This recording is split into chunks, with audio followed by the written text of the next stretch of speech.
Hey Daryl, hey Warner, this is Thick Mama Pump, Jordan Grace, coming at you through a Snapchat filter because honestly, it's just easier this way for me, for you, and definitely for my self-esteem because I don't feel like putting on makeup right now, and you know how it is.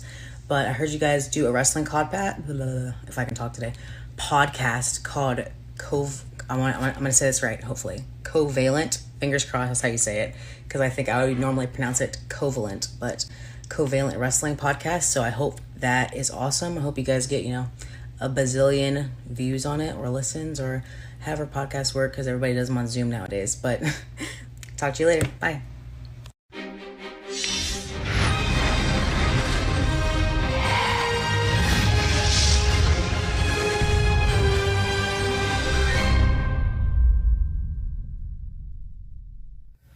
What's up, Daryl and Warner? This is the Swolverine, the effing machine, Mr. GMSI himself, Brian Cage. I mean, who better? You already know the answer to that question. And if you don't, that is nobody. Giving you guys a shout out on your podcast, Covalent.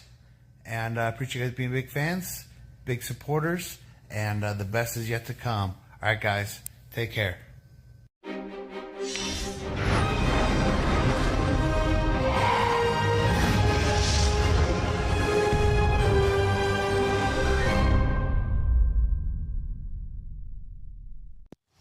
Hey, Daryl and Warner. I just want to say thank you so much for being a fan and watching NWA and being super supportive of that. Hey, everybody, this is Camille Brickhouse, and you're listening to Covalent TV.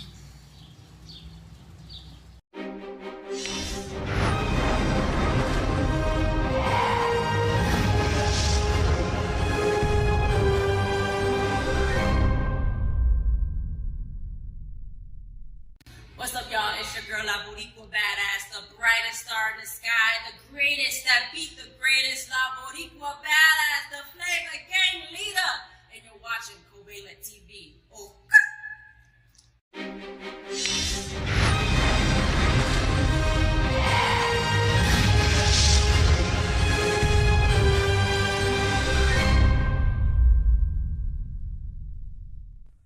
Daryl and Werner, I want to send so much love.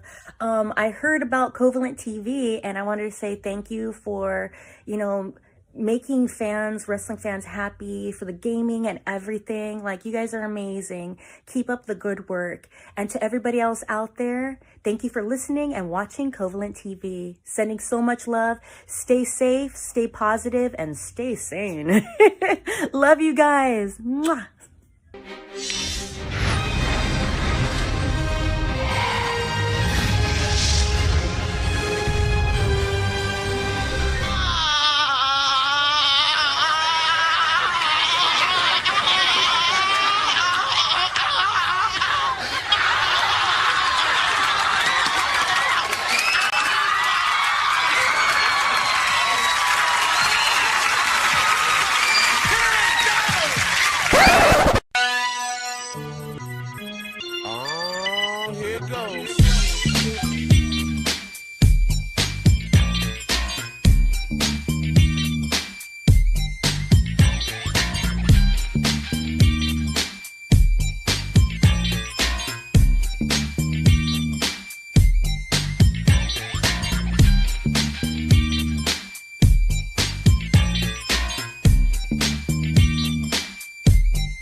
Yes, indeed. Yes, indeed. Yes, indeed. Your boy is straight out here in L.A., man, and did AEW deliver on that Mamba mentality? I'm going to tell you what's going on around here, man, and just be the first one to tell you they did. So that means, welcome to AEW Revolution 2025 live review. It is your boy, Mr. Starkson. Big Dub. What is going on, man? It is good to be in here with y'all. We a little bit late, you know what I'm saying, but I had to pick me up a Snickers. I had to pick me up some queso tacos. I had to get my audio right. I had to make sure everything was all good just for y'all, man, because y'all stayed up late for a couple of good men, good fellows. So we appreciate everything that y'all do. And if you are here right now, you are tuned into the best podcast out there, hands down, bar none. It is approved by all of the great people that watch this show, all of our truth seekers. Let's get that roll call going straight away, straight up and down like 6 o'clock, man. Truth seekers roll call right now. You know what I'm saying? There was no way I was going to miss this. Even though it's late, I'm like, man, we going to get in here and we going to do this the right way. Okay? So, shouts out to y'all for staying up late with your boys. Late Night Creep, Covalent TV After Dark. Oh, boy. Oh, yeah. Uh-oh. We're whipping out our salami to give you some baloney. Pause. The baloney pony is rode into the station. Pause. What stop will it get off? The Staples Center. Who will it get off on? Women R&B singers. Who is that? I might tell you later on in the stream. Who knows? No, it's not a major pause. I cleaned it up. I cleaned it up with an actual true story. I'm going to tell y'all about it sometime. Sometime when I was a young warthog. No, for real though. I'm going to get off that story on y'all real quick. No, but shouts out to y'all, man. Y'all know how we do it, bro. Y'all know when it comes to the pay-per-views, we don't do our typical format as much as we love doing it for y'all, but we going to get back to it. Don't you worry about that. It is not a concern. You should still love us anyway, and if you don't, fuck you. Get off the show. We hate you. But I don't think any of y'all are like that, but if you are like that, you have been given instructions. You cannot say you have not been given instructions. Werner, how are you feeling, my good sir? I feel fantastic. I'm on the other side of the country. Help. I'm trapped in this beautiful hotel room with lights in the shower, and it's real freaky. He a fan. He a fan. No. But shouts out to y'all. I see the Truth Seekers. I see y'all in here, man. I see y'all in here heavy. I'm holding the microphone. I'm doing a little bit different. I'm doing it stage style. You know, everybody put stage style in the comment section, bro. Because if I put it right here on the desk, I ain't going to hold you, right? I'd have to get super close. And while my skin is absolutely magnificent, I'm not trying to be that close to y'all. It's just weird. It's really fucking weird. Okay. Yes, stage style. You know what I'm saying? Yeah, I see you. I see what's going on there. Stage style, baby. Not to be confused with crane style, which Werner has mastered. You know what I mean? Werner is as light as a skyscraper.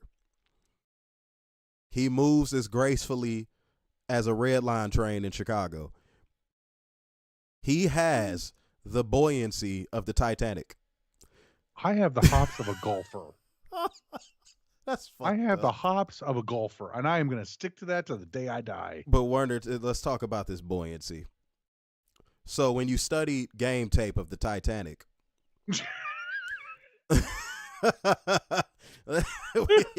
when you studied this game tape, what were you more going for? The nose dive towards the bottom of the sea, or were you trying to go more towards like the cold temperature? Which one was it? Well, it was already cold. I just figured I'd dive and see how far I could go. Hey, and then my back gave out.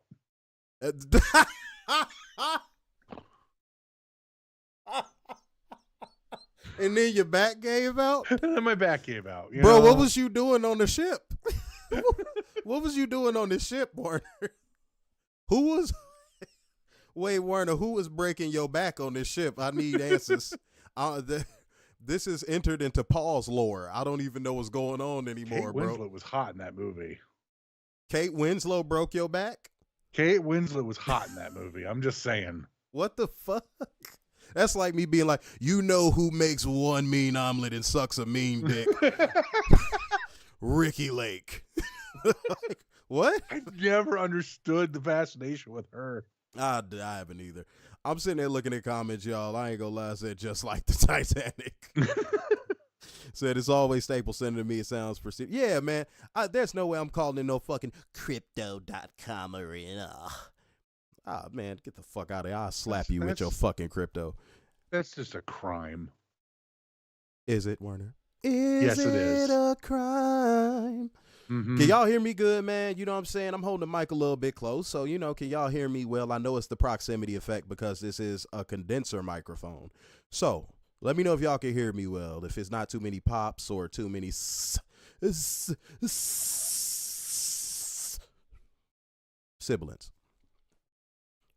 I see you, Werner, man. You got your little Channing Tatum haircut. You got your little man. You know what I'm saying? Little buzz cut mayo man. That's what I'm talking about. Good for you, bro. Good for you, man. But no, our format, guys. Typically, when we get into the pay-per-views, that was a pop, I heard it.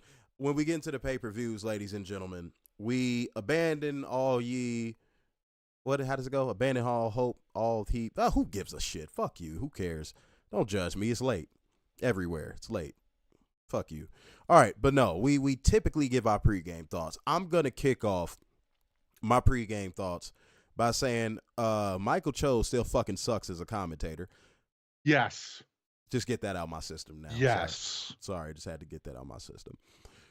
But no, my pregame thoughts is that not only was this a phenomenal show, but this is that type of show, which we expected, by the way, but this is that type of show that pushes your, there goes another pop, that pushes your promotion forward, and it makes people view your promotion in a positive light.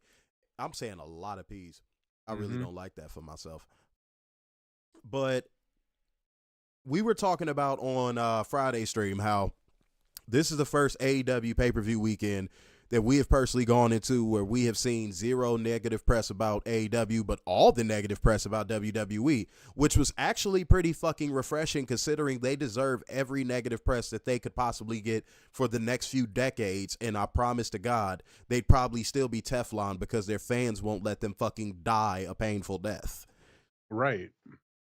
But neither here nor there. But no, that was one thing I want to definitely put a focus on. The energy was really good. It was good in LA. The energy was good surrounding the pay-per-view. I was making posts on Twitter early this morning, and people were just really excited. I love to see how excited everybody was, man.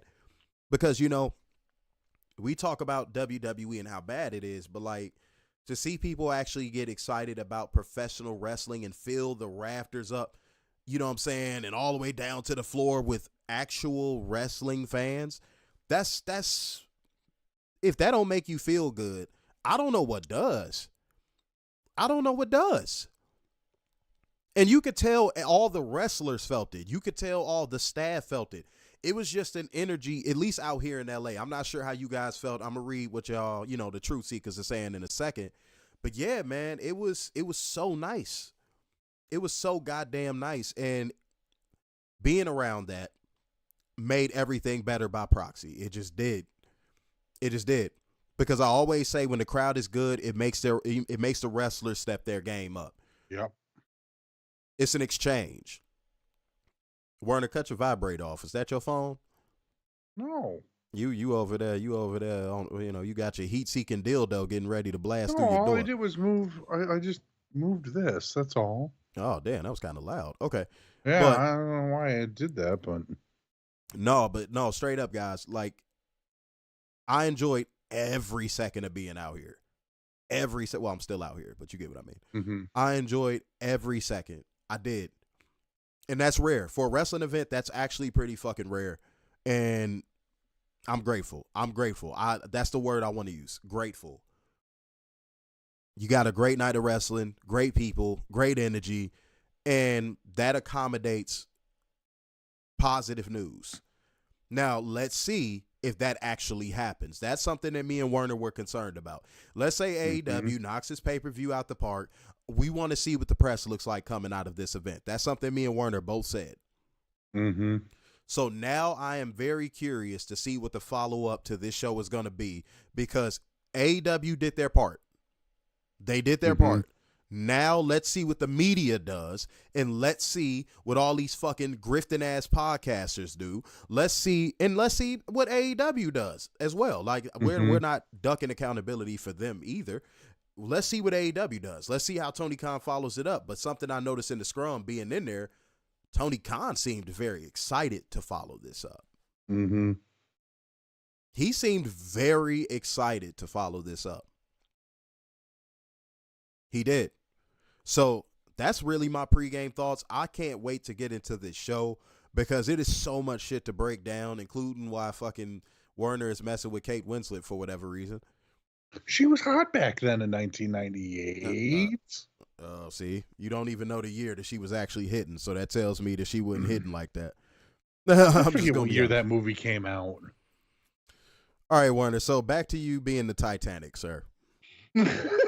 When you nosedive into getting your back broke out by whoever's on the ship, I don't know who this person is that was on the ship. All right, sir. You can't be getting your back broke out by sailors, sir. All right, we don't need that. Everybody put sailor in the comment section for Warner so he can live back on the moment of when he got his back broken. Okay? Let me read a couple comments, and then I'm going to let Warner cook on his pregame thoughts. I'm going to let him cook on his pregame thoughts. And again, I appreciate all of y'all who are up right now watching us live. We know it's late. I'm out here in L.A. It's only 12:41 here. I might pull up on this little dig after this stream, so we're going to see what's going on. But yeah, no, I had to come here and talk to the people first. All the truth seekers, y'all rock this shit out. So y'all deserve our presence more than anything. So thank you to y'all. Thank you for anybody who supported, who's been liking our posts this week leading up to this pay-per-view. Thank you so much. Thank you for everybody who supports. If I don't say that enough, I'm going to say it right the fuck now. Thank you to everybody who supports the channel. Real shit. All right? Much love. All right, I'm going to read a few comments. Hold on. Said you can see the crowd reactions on TV. Yeah, for sure, man. And they was it, man, let me tell you. They were in there heavy. Dylan said 12,000 people made more noise than 35,000 in Toronto. Yeah, because they're actually getting a show that doesn't insult their intelligence, and it is worthwhile to actually even spend your time even talking about. You understand what I'm saying to you? See, real players know. If it ain't nothing worthy of talking about, you don't even indulge. You don't even spend your time on it. And by the way, anybody if they like, why is this guy looking down while he's sitting there doing? Because I'm looking at the comments. Because on our show, we actually interact with our viewers. So if you don't like what we doing, you could go ahead and eat a dick. And then when you're done with that, eat your dead grandma's panties. All right? Mo said, Wild Hawk, don't skip ahead. They'll get to. Yeah, man, I don't know. I didn't see the messages. So if he was skipping ahead, yeah, man, Wild Hawk, you know we going to get to it, bro. We know it's late, and you know you want to talk about it. You've been waiting. I got you, but we going to get to it, bro. Lobo Zozo said nothing but love for Covalent. Much love, man. And I'm going to tell you about somebody who showed love, and it took me a little bit off guard. And I was like, God damn, but much love, man. I'm humbled by a lot of shit, dude. Straight up. Robert213 said Covalent TV is dope. Much love and respect to the both of you. Appreciate that, man. Thank you. Appreciate that, man. Said AEW needs to keep Revolution in LA. Nah. You don't want to get caught in that loop of where you burn a crowd out. You know what I'm saying? You know what? Actually, that's another pregame thought. I'm gonna put it down for a second. That is another pregame thought, and I'm finna pick it back up, y'all. Don't worry. That is another pregame thought. So Werner, in the building, I'm gonna tell you something. In the building, it was about 60% fed walkers, bro. That doesn't surprise me. It was about 60% fed walkers. It was I bullshit you not. It was people in the crowd doing Edge, we don't care about you, Sasha Banks, and all this. Dude, it was fed walkers city in that motherfucker. The real fans, you heard them, and they were making noise when something dope happened. They really were. But 60% of that, I would say it's a 40-60 split. 60% of that building was fucking fed walkers. They were sitting on their hands when dope shit was happening because they were waiting for a fucking yeet fest. And Warren, I can't tell you how much that shit pissed me off. We see you so. And Warren, as much as I hate to say it, bro, that's honestly why a lot of wrestling promotions don't really like coming to LA, because it's a WWE crowd. Yep. It's a pro WWE crowd. So basically when you come there and you running something there, you got to deal with these WWE chants and all these people that's all they consume. And remember, guys, I told y'all, fed walkers are really easy to spot. It's not like they're hidden. They're very easy to spot. All you have to do is look for a WWE pair of merchandise when they're walking into the building. And they'll try and disguise it by wearing something they think makes them look like unassuming. Like they'll have like a Stone Cold shirt on, you know? But like, yeah, you see them with WWE merch. They'll come in there with like a WWE Attitude Era belt. They're very easy to fucking spot. They're super easy to fucking spot. And once you find them, they kind of act like they don't want their identity to be exposed. They kind of walk with their head down, and then they fill up the bowls of the arena and they fill up the upper decks of the arena, and they just chant WWE shit the whole night. Mm-hmm. At one point of the night, I'm not going to skip ahead and say, but there was it was a "We Want Tables" chant in a small little base of the crowd, and I said, found the Fed Walkers. Yep. No one else was doing it. And I think when they realized no one else was doing it, they just stopped doing it because, they started doing that, "We want tables." And when they realized why people... you just a double E? Yeah, dude. They stopped dead in their tracks once they realized people were not doing that shit with them. And I was like... Yeah, because this isn't a fucking brain dead ass WWE event.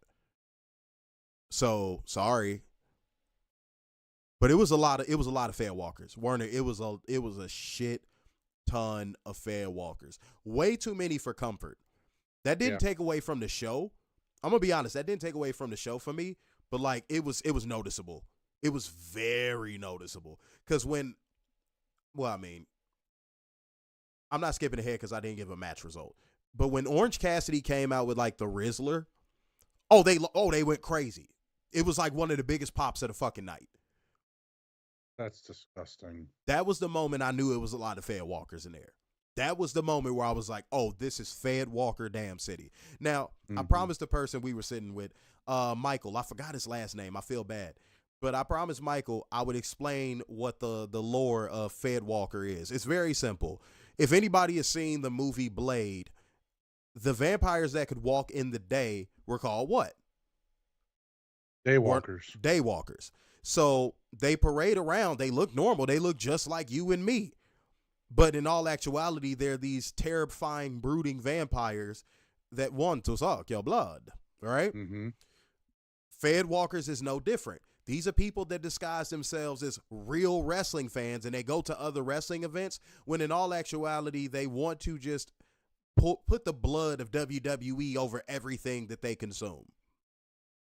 So that is the lore behind the term Fed Walkers. And if you see anybody use it, make sure that y'all direct them back to us and say, hey, man, you still in a lingo. Okay? Okay. All right. Give me WWE or give me death. Yeah. And they're real good at faking, guys. They're super good at fucking faking. Oh, and by the way, can you guys see me well? I'm looking at myself on the screen. The lighting seems to be good. I'm just trying to make sure that y'all are getting the best possible experience watching us, man.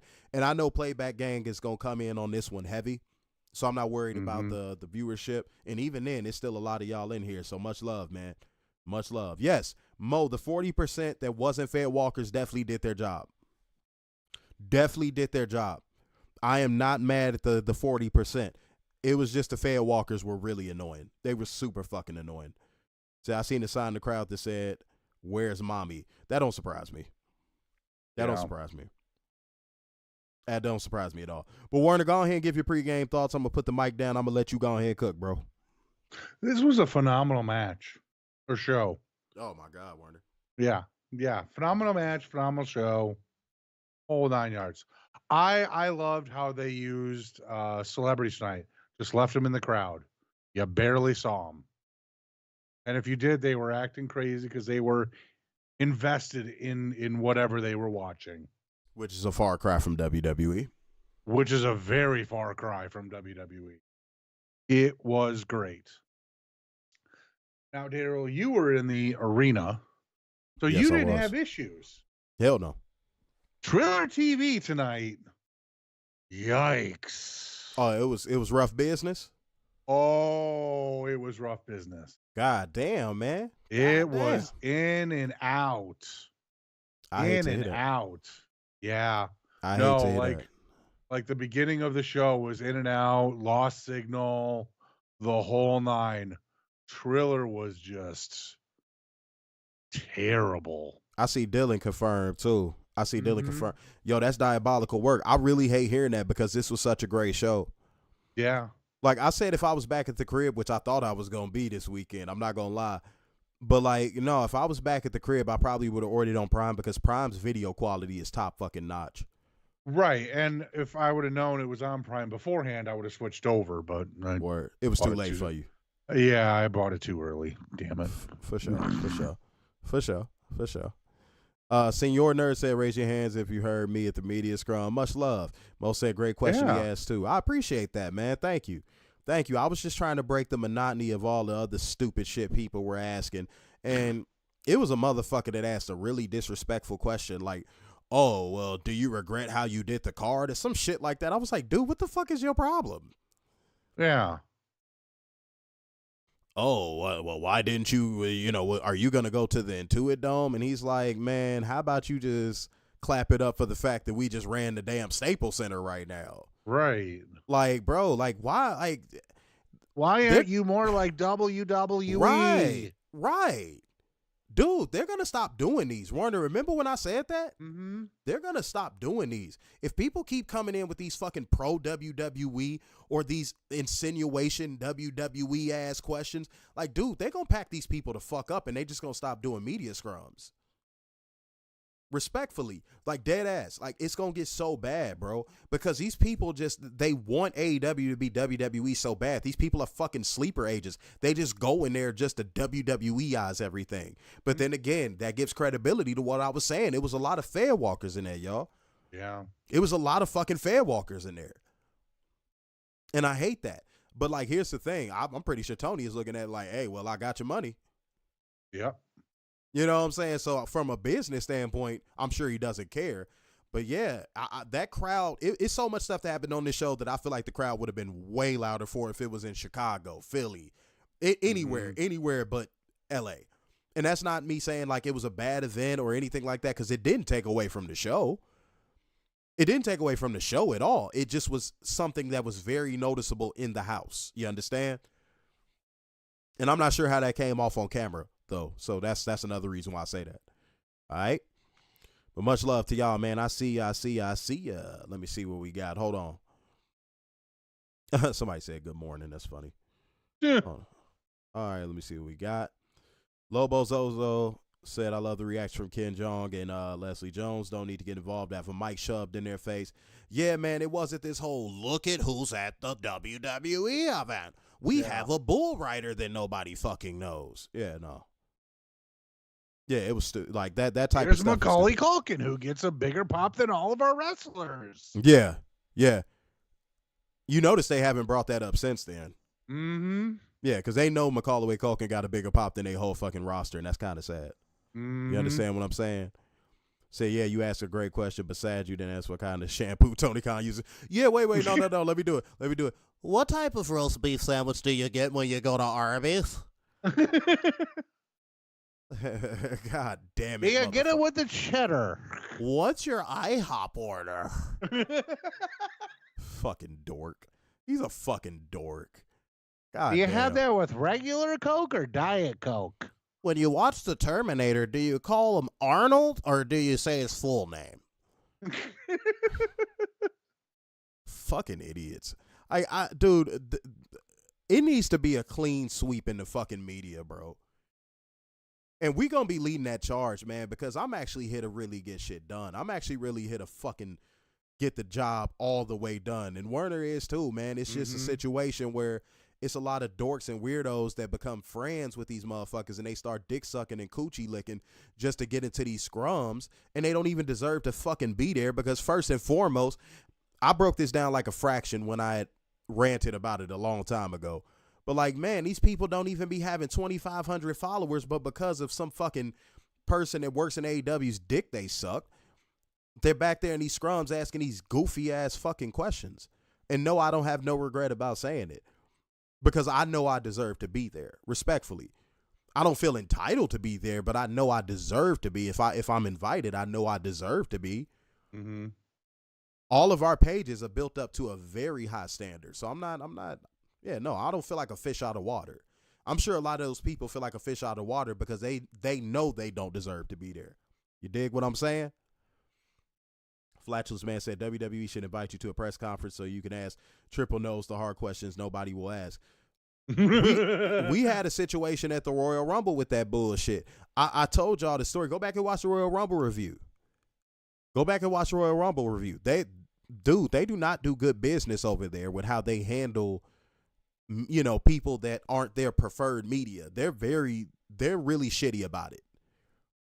Respectfully. Yeah, Robert, I asked a legit question. No, that was my goal. It's funny you say that. That was my goal. I'm trying to get into the mind of the individual that is running the show. I'm not trying to sit here and be friends. I'm not trying to sit here and do all this goddamn performative shit. No, let's get to this nitty gritty, homie. Let's talk about, let's talk brass tacks. For real, for real. You understand? Talk about it's Topanga from Boy Meets World, WWE Universe. Topanga fine as shit, though. Yeah, she is. That's a fine-ass white woman. I ain't gonna hold you. Respectfully. Mo Dunn said, I hope Tony Khan has you in scrums more. I would love that. I would absolutely love that. Mo Dunn said, Tony Khan even complimented you on the question. Oh, he did? I must have missed that. Did he? Were you watching us? Yeah, he said, good question. Oh, shit, I didn't hear that. Damn, and I was there. I didn't hear that. I think it was because I was handing the microphone back to dude. I ain't hear that shit. Word up. My fault. I feel bad. Now, I'm sorry, Tony. I ain't hear that. My fault, man. Dilla says, someone has got to ask the real hard-hitting questions, and that's Covalent TV, man. Yeah, man. If we don't do it, nobody else will. Right. If we don't do it, nobody else will. Otherwise, it's, what's your McDonald's order at 3 o'clock in the morning? When you eat paint chips, do you prefer the red paint chips or the blue? Dumbass fucking dude. All right. Y'all ain't gonna get me started. It's too late out here, man. Y'all gonna get me started, bro. I'm not finna do it tonight, man. Nah, y'all. I'm gonna give y'all some cooking later on, man. I'm not finna do this. Y'all ain't gonna get me worked up. What do you prefer, provolone or Swiss? God damn, dude. Fuck all that corny ass shit, man. All right, Warner, finish out your pregame thoughts and let's get into this show because we got a lot of ground to cover, my boy. So let's go ahead and get into it. Let's just jump in. No. Okay, cool. Said 108 on the Twitch. Man, for it to be so late, that's a blessing. Yeah. For it to be so late, that is a blessing. Playback gang is gonna hit like motherfucking crack in the goddamn 70s, bruh. It's gonna be nice. I'm looking forward to it. I'm in this motherfucker ready to rock it out. So if y'all are ready to rock it out, go on ahead and give a True Seekers roll call in the comment section. Like gang, comment gang, share gang, and donation gang. Show all the necessary love. Again, apologies guys for going so late, but I can't control time zones and I had a duty to do. So I'm gonna do my duty though. You understand what I'm saying? All right. Much love. Boy, Werner, I had some panties dropping in that motherfucking building, homie. I gotta tell you some stuff off camera, bro. And I'm talking about it was celebrity bitches too. There we go. It wasn't Leslie Jones though, goddammit. We'll get to Leslie Jones. Hey, no, but shouts out to her, man. Shouts out to that good sister, man. Shouts out to her. No, I'm not dissing her. We'll get to it, but yeah, she was awesome. Yeah, but word up, man. It was. I ain't gonna kiss and tell on too much, but it was a lot going on, man. I was in my zone, auto zone. No, I'm playing. I'm being a dickhead, y'all. Don't mind me. Damn, I got my late night voice on. I got these headphones on. I sound a little sexy. Okay. I'm listening to my voice right now. Testosterone Jackson. That's what I'm talking about. All right. Yes, that is Kobe and Gigi in the background. Hold on. God damn it. Yep. Yes, indeed. Feed the needy, not the greedy. You understand? Know what I'm saying? Hold on. Let me go ahead and switch this over to my Nizotes. Let me do this real quick, y'all. Okay. Werner, are you ready to kick this shit off, man? We about to spark a revolution. Y'all ready? Will it be televised? No, I'm more Kirk Franklin. Do you want a revolution? Woo, woo. Do you want a revolution? Woo, woo.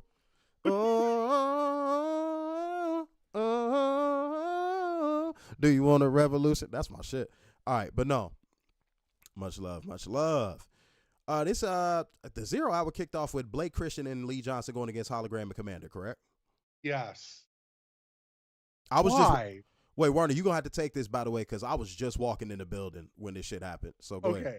So real quick, why? Why does Blake Christian. God damn it. Oh, sorry, Blake Christian have an ice cream cone as his. Wait, what as happened? his Tron. His Tron is a vanilla ice cream cone.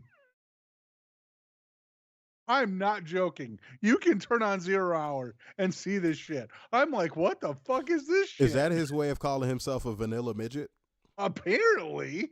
That's funny. That's actually a funny, really like self-aware thing. That's actually pretty funny. I must admit, that's pretty fucking comedic. I like that. That dear Lord. Ricky Saints. I'm sorry. Motherfucking, they named the motherfucker Ricky Saints. I'm sorry, that's really funny. Modus said his trunk said he's vanilla. Oh, so yeah, he went all the way with it. Okay. Oh, dear Lord. Yeah, no, I was just getting settled into the very nice, beautiful, like damn near VIP they had us in. Dude, Warner, we were sitting right where like the Lakers bench would be if it was a Lakers game. Oh. It was nice, bro. Like, it was so fucking nice, bro. They really hooked us up.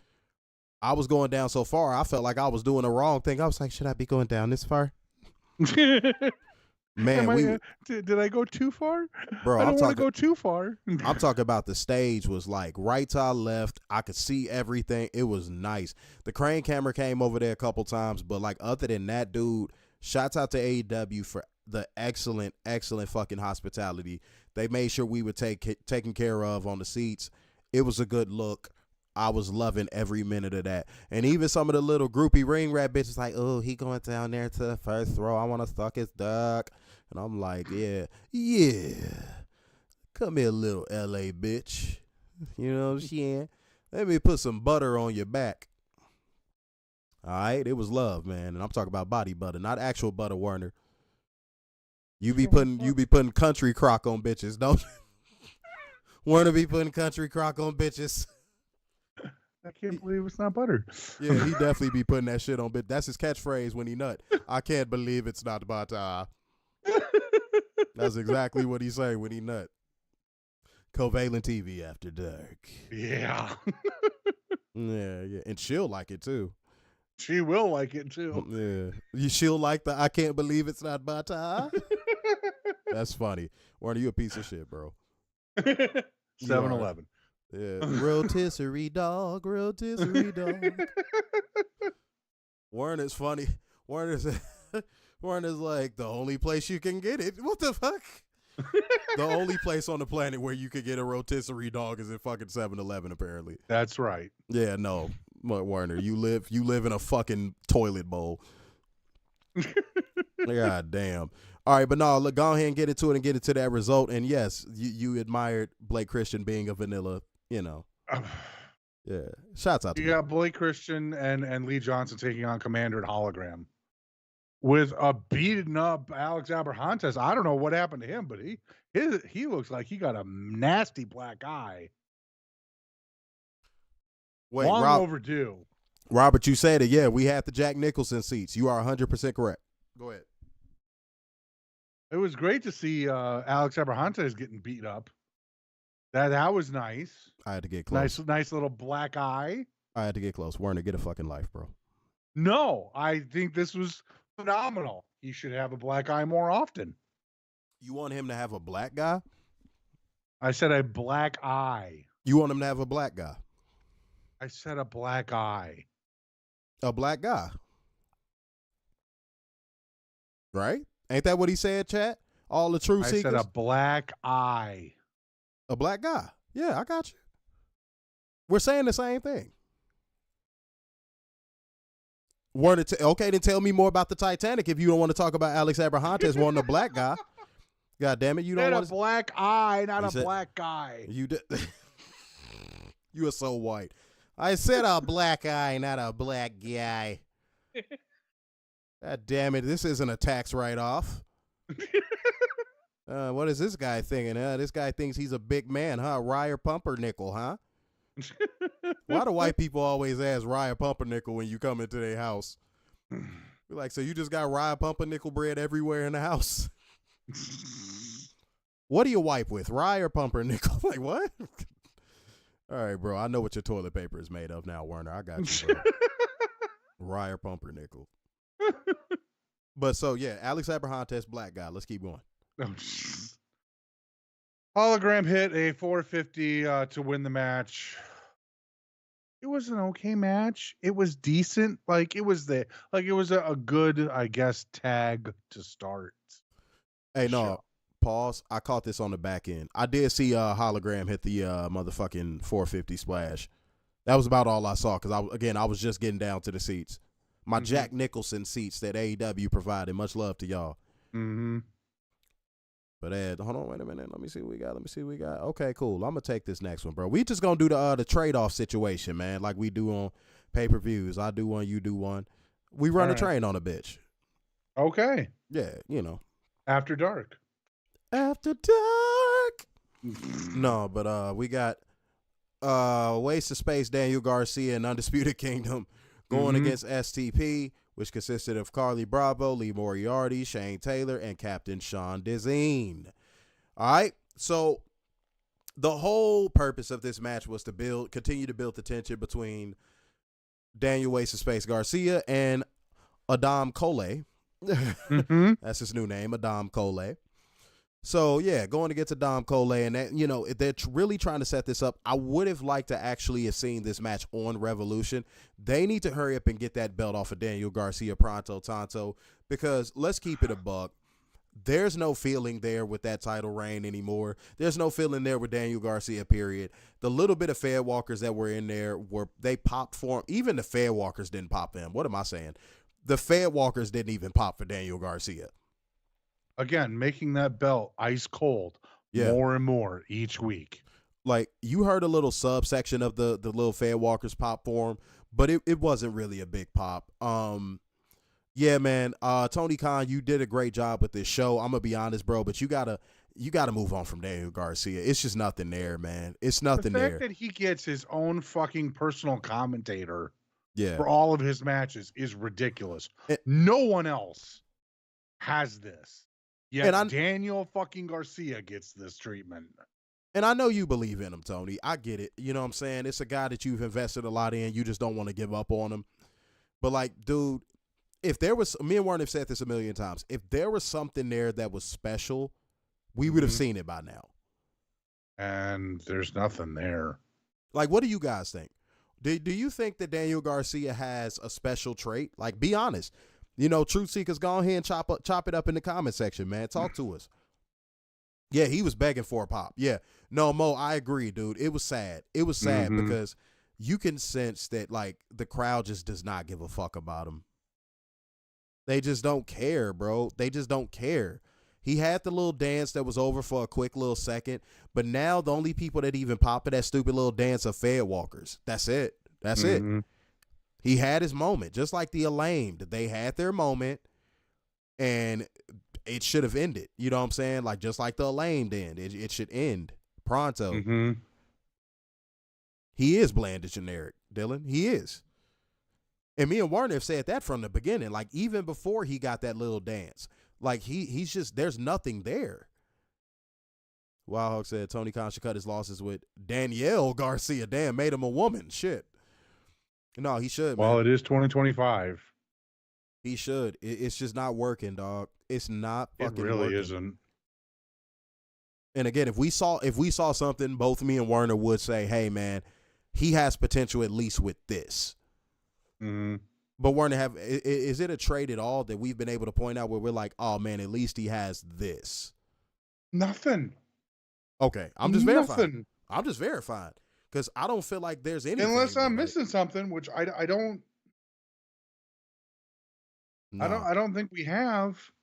I don't think either one of us are, respectfully.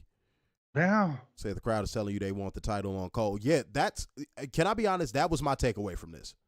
That was my takeaway from this. Adam Cole is getting his heat back. Adam Cole is getting that love back. The love is returning for Adam Cole. And Tony Khan, I'm pretty sure he's going to capitalize on it. I'm sure he's going to capitalize on it because he's worked so hard to get here. You know, Adam Cole has dealt with injuries.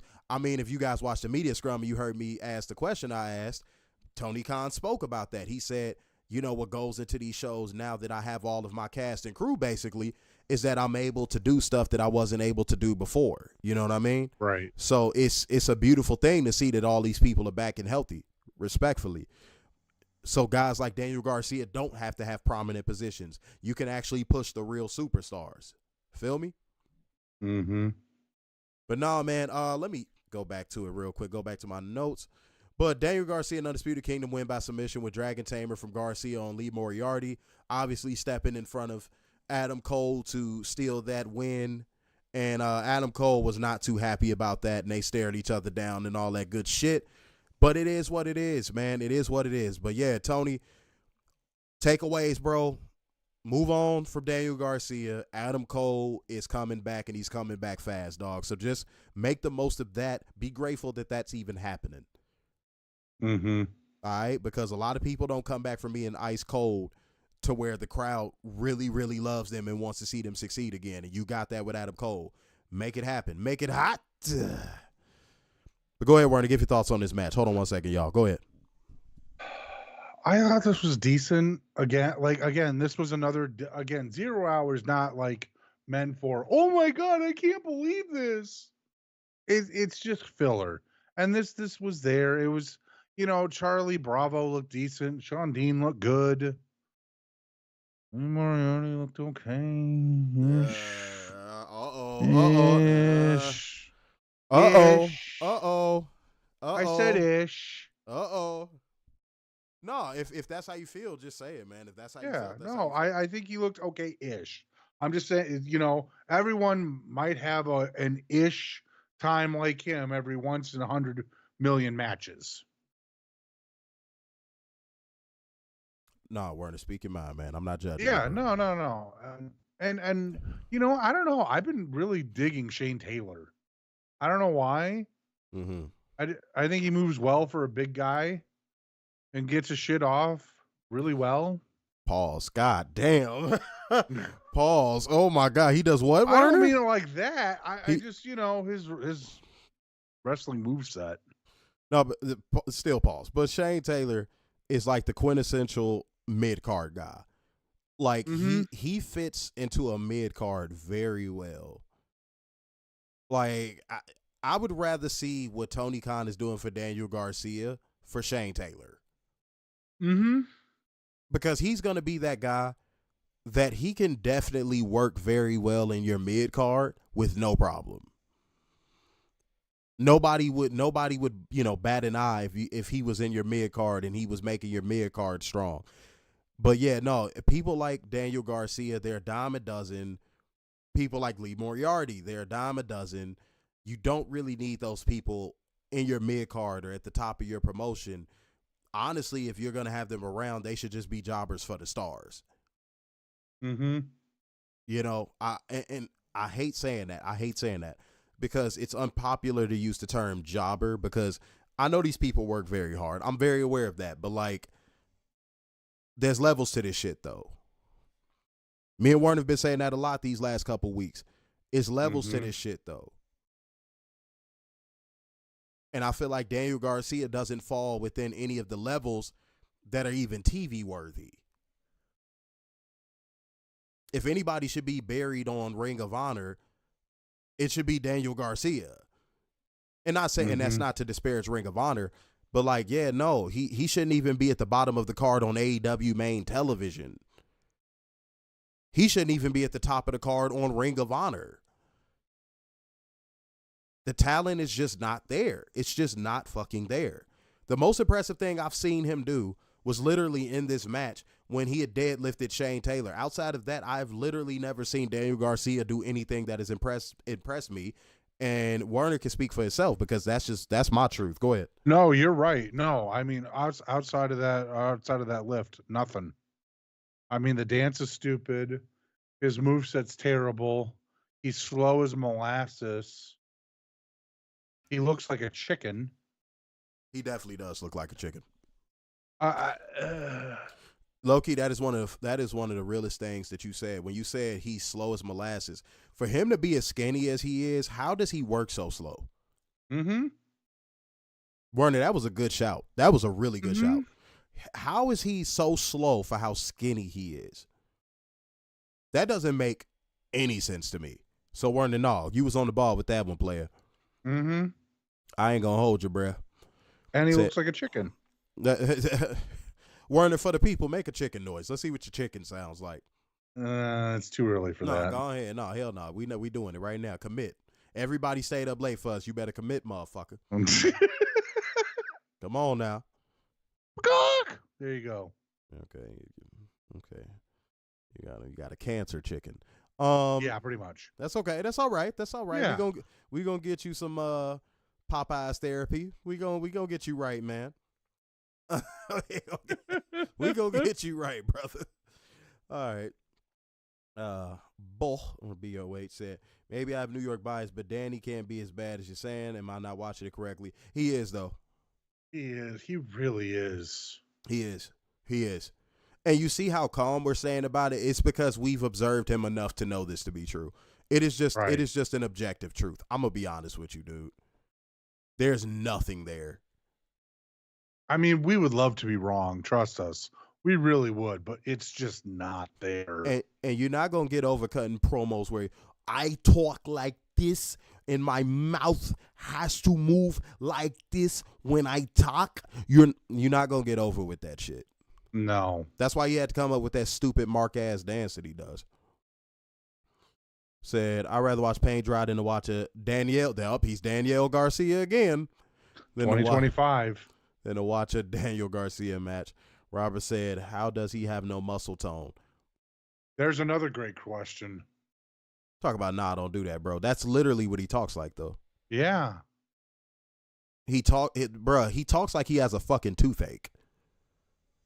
You know how you talk when you got a toothache? That's how Daniel Garcia actually talks.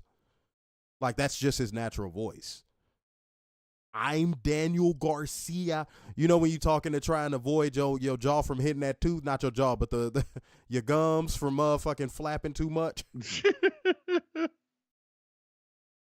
Oh, I got the TNT championship because I'm Daniel Garcia.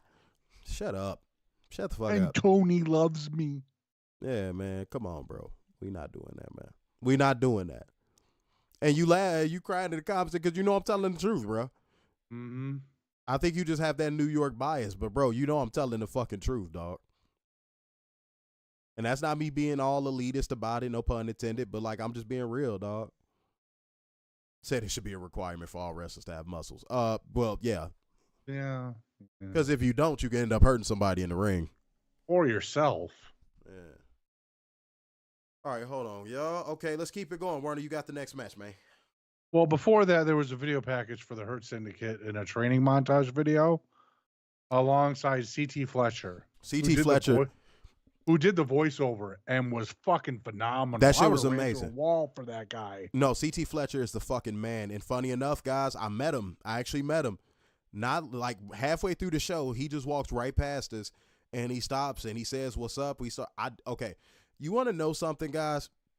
For anybody that watches us and thinks we're just like little pencil neck podcasters and we just talk shit behind microphones and cameras.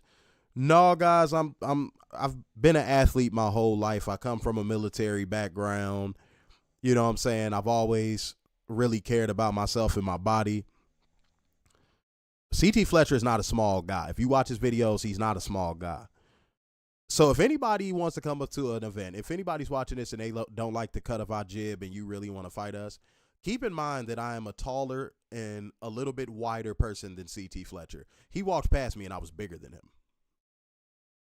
And CT Fletcher is not a small dude. So yeah, if you're thinking about pressing up on me, go ahead. Put that thought in the back of your brain. Put that thought in the back of your brain.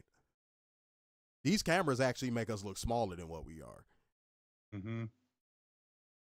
You know what I'm saying? Werner is built like a fucking nose tackle. And goddamn, you would just have to see me. And if you see me and you got your girl with you, tell your girl to go walk off and get you some popcorn or something because you really don't want your girl to see me. Let's put it that way. But no, CT Fletcher is a good brother. And, shouts out to him. He showed love, man. He saw me and he showed love. It was a mutual fucking respect. And shouts out to LA in general, man. Getting a chop up game with Nipsey Hussle's brother, man. LA has been love, man. It has been love. I always come out here on business. and I never get to do touristy shit, but LA is love, and CT Fletcher is the fucking man. But get into the match, sir. Alrighty, up next we have Gravity taking on the Learning Tree, Chris Jericho, in a match that never took place. Chris Jericho had a bat and just started swinging at everybody. Also took off Gravity's mask. Threatened to even hit his mother and his sister. Well, that wasn't Floyd the bat, was it? I don't think that was Floyd. No, it's just a regular old bat. Just Floyd's only when the inner circle's around. Oh, you mean the same baseball bat you want to use to beat everybody up? Because for whatever reason you want to bat 300, don't you, you little mailman? You want to bat 300? I want to bat 400, excuse me. You're not going to bat 400. You be lucky to bat man. You better. You sitting there talking about some goddamn, I want to bat 400. Get the fuck out of here. I tried to set a realistic goal for you. The fuck is wrong with you? All right, but go on here. Oh, wait, no, you already got through. Yeah, no. This isn't weird to say, but I have no comment on this. I don't even know. I was so confused. I didn't know what had happened. I'm like, did the match get off? Did Jericho just feel like taking the night off? Like, I didn't. Like, the whole audience was confused by this. I think because it wasn't the main event of 0 Hour, he was just like, fuck it. Yeah, so like Bandito, I feel like this is to get back to the whole Jericho Bandito thing. And I pray and I hope that the end game is Bandito gets that title. Or if he loses to Jericho, that means he's going to be more prominently featured on the AEW main roster, which either way, I'm open to it. Either way. Right. Either way. But yeah, no, shouts out to Bandito. He got a decent little reaction. I don't know if y'all heard it. Bandito got a decent little reaction. So yeah, everybody wants to see Bandito succeed. And we want to see Bandito succeed. So, yeah, no, yes, shouts out to him. But that the whole Gravity angle, I was like, what was the point of doing all the entrances and shit if it was just going to be that? Now, correct me if I'm wrong. Was it this past week or last week that we mentioned Gravity? It was literally just this past week. Okay, so then Gravity owes us at least a percentage of the booking fee. Well, no, he's looking at us. Because we mentioned him, and then he shows up. No, he's just looking at us thinking that we're the men that Gravity forgot. That's true. Yeah, see? You see? That's true. You didn't think about it. No. You didn't think about it. Now you're thinking about it, aren't you, Werner? Mm-hmm. That's right. That's right. Look alive, sir. Look alive. All right. But Renee Paquette and Ronald James City interview Young Gravy. Who mostly talks about how exciting the show is. Next up, we got Big Boom AJ and the conglomeration going against Johnny TV and MXM Collection. I'm going to be honest. Orange Cassidy is cooked. When a little kid named the Rizzler can come out there and out-pop you, bro. Yeah, that's bad. When a little kid named the Rizzler can come out there and out-pop you, bro. Tony, it's time to pull the plug, man. It's time to pull the plug, man. I'm sorry. Orange Cassidy just died a worse death than Daniel Garcia can ever die. Yeah. A little kid came out with his gimmick and got a bigger pop than him. If anybody wants to deny what I'm saying, please feel free. I was in the building, so I could easily refute you. But if anybody wants to deny what I'm saying because you're such a big Orange Cassidy fan, which I've never met before, if you're such a big Orange Cassidy fan and you feel like I'm wrong, please state it now. If you don't agree, please state it now. Because if that's the case, we're going to talk about what's a lie and what's the truth. And the truth is, Orange Cassidy tonight, March 9th at that time, got out-popped by a little fucking kid. Okay? I want to make sure everybody understands that. Everybody watching, I want to make sure y'all understand that. That's not a joke. It actually happened. All right. But Big Boom AJ was really over in this match. The crowd loved him. Look, let me tell you something. I'm really not a fan of the whole Costco guys thing. It's not really my type of humor. It's not something I'm into. I'm not into that Rizzler thing. I just don't really care for it. And that's not to take away from, the success they have. Cool. If they have a success, that's fine. I'm not a hater. But I'm going to give it to him. the gravitational pull and crowd connection Big Boom AJ has is something a lot of wrestlers can learn from. It is. How can an internet celebrity come in there, right, and connect with your crowd and do better promotion than people that are on the actual roster? This dude was going to sporting games. This dude was doing all types of stuff, right, to promote this event. And then when he goes out there in front of that Staples Center crowd, he's just smiling. He's positive. He's getting everybody riled up in a good way. And, dude, the crowd connected to him. So it's a couple AEW wrestlers back there that I hope you were watching that, because that's how you connect to a crowd, man. That's how you do it. I got to give credit where credit is due. Again, I think that whole shit is stupid. The double chocolate. I think that shit is dumb. I think it's brainless. I'm going to be honest. But, like, the man really connected. That's beautiful. I can't take that away from him. I can't. I'm sorry. I can't. No, you're right. No, you're right. But Big Boom AJ and the conglomeration went by pinfall with a triple power boom on Mason Madden. What can I say? Big Boom AJ was the MVP of this match, and I can't believe I'm saying that. Go ahead. Give your thoughts, Werner. I was wondering what the hell Johnny TV was doing in this match, because he looked about 2 steps too slow tonight. I was really shocked at the poor performance he gave tonight, because it looked like he really wanted to phone it in, and he phoned it in a spectacular way tonight. No, he looked like he want to go back to WWE. Yeah, that too. And Ron, I know that I was speaking for the context of the match tonight. I wasn't speaking about his past. I was speaking about the context of tonight's match. So he's known as an internet celebrity. I know he used to wrestle, but as of right now in 2025, he's known as an internet personality. You get what I'm saying? But, like, yeah, dude, he knows how to connect to a crowd. Wild Hog, I don't know. I had to have other people explain to me the whole Rizzler thing and the Costco guys thing. I didn't even know what the fuck it was about. And even when I found out what it was about, I was like, that's not really my thing. That's not really my thing. And that's not a knock on them. Again, if they having success and, you know, those kids are having fun, that's cool. But, like, I don't subscribe to that type of stuff. Yeah, I gotta believe that's big with kids. Yeah, I think it's very low grade, low brow, like not even base level humor. It's just, I don't even know how to describe it now that I think about it. Like, what type of humor would you describe that as? I don't think that's for kids. Like, kids don't even look at stuff like that. At least kids in 2025 don't. I'm sure WWE is kicking themselves that they didn't pick them up first. Yeah, because I ain't gonna lie, that probably would have been a better fit. That probably would have been a way better fit.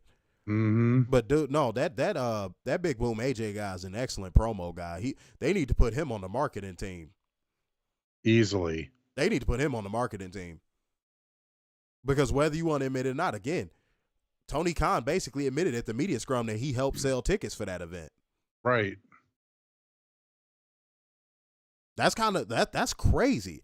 And I'm sorry, if I'm Tony Khan, I go back there to my roster and I go, how do you let this guy come in here and out promote you?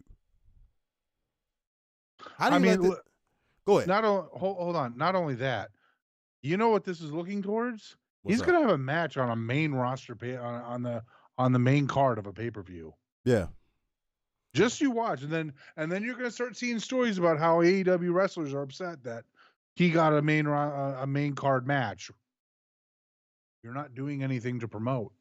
Dog, all of these beautiful women on that roster, and they can't go to a few sporting games and advertise the fucking show? No, they're too busy on their Instagrams putting up match cards, and that's it. You know what's so crazy, bro?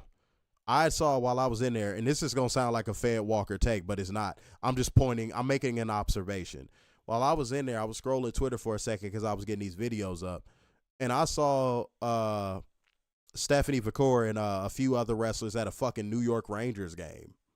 And I'm like, that's something I want to see AEW wrestlers start doing more. I want to see AEW wrestlers start doing that more. especially ones that are injured. You could do that with injured wrestlers. And Werner, now they have a really good opportunity. They have a golden opportunity because now the press for AEW is the most positive it's ever been. Mm-hmm. So start sending wrestlers out there to start putting in work.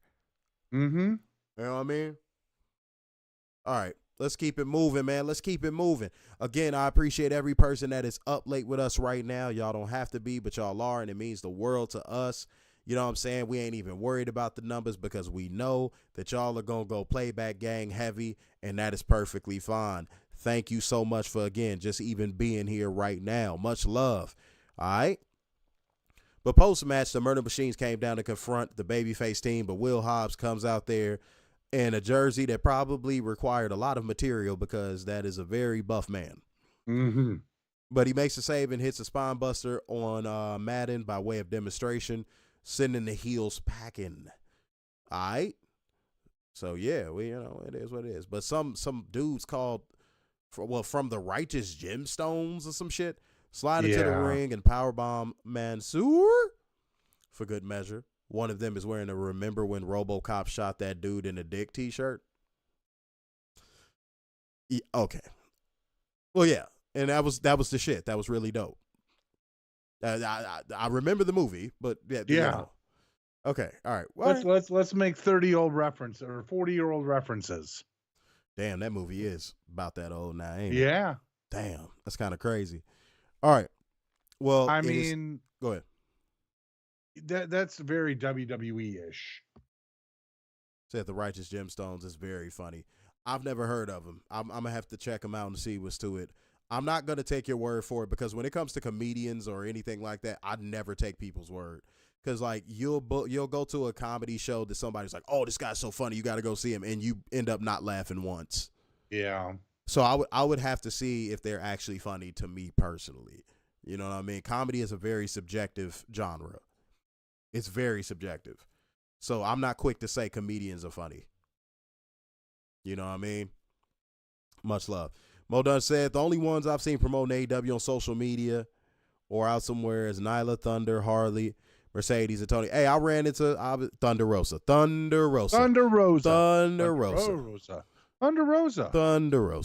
Catherine's not even in here. But, yeah, we ran into. Go watch it on playback. Yeah, when you watch this on playback, Thunder Rosa.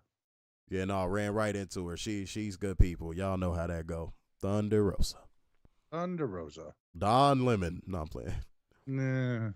Yeah, Werner, get over it. Get over yourself. Werner doesn't like gay people. That's not what I said. I just don't like Don Lemon. Yes, it is. I know what's going on. Not. Sorry, man. You ain't got to admit it, dog. So when Catherine watches this, she's going to be jealous of who? Oh, Thunder Rosa. Well, Thunder Rosa. Said that she fire in person. I mean, I've been around her a few times at this point, and I can confirm, yes, she is. She is. Said, oh, Catherine is not here. We love Thunder Rosa. Oh, yeah, Thunder Rosa. Did you hear the news about Thunder Rosa, though? Thunder Rosa's an amazing person. Yeah, and then we also found out that she's Thunder Rosa. Mm-hmm. Ah, see? I bet you didn't know that. Mm-hmm. All right, Warner, we got to get into the main show, my good sir. Let's go ahead and kick off the Revolution the right way, and let's go into the first match. You know what I'm saying? Go ahead and give the little finer details, and let's get into the result, man, because it's late. We don't want people to fall asleep on us. This first match was Hangman Adam Page taking on MJF in a cheat code. Cheat code. Even with all the issues that Triller was having, this match was a cheat code. Okay, and even with all the no problems that being there live, I didn't have. Yes, cheat code. Definite cheat code. Hangman Adam Page and MJF successfully brought the best out of each other. We saw it in the build to this, and me and Werner had one thing left. We said, man, if they can deliver on the match itself, it will be a success. And this match delivered. It delivered like Uber Eats to a fat bitch's house. It was absolutely, positively D-shiznit on the license plate. D-shiznit. I enjoyed this thoroughly. The crowd was locked in for this one. Even the Fed Walkers had shut the fuck up. It was nice. It was definitely a cheat code. So whoever's in here, put your controller emojis down because y'all know exactly what the fuck is going on, man. They rock this shit out the long way and the strong way. Pause for anybody and pause if necessary. All right? But salute to Hangman Adam Page and MJF. Good old MJF. MJF's best match. In AEW? Yeah. I don't know if I agree with that, but it's one of his best for sure. I think it's his best. No, the match against Will Ospreay to me was his best. The 60-minute, to me, that was his best. Because it showed that he can actually get out of his comfort zone. So, no. I can see where you're going. No, I rock with this match heavy, but I don't think it was his best AEW match, though. But no, shouts out to him. Shouts out to MJF. But I feel like Hangman Adam Page's psychology in this match was top fucking notch. I feel like MJF's heel selling, and we always talk to y'all about how heel selling is very important. If it's done properly, it takes a match to another level. So I definitely loved MJF's selling, and Hangman did the damn thing as well. So shouts out to the both of these guys, man. But how did Hangman Adam Page win, sir? He won with a buckshot lariat for a clean pin. Yes, the fuck he did. Phenomenal match. What did all our truth seekers think about this match? Let's see what the fuck we got.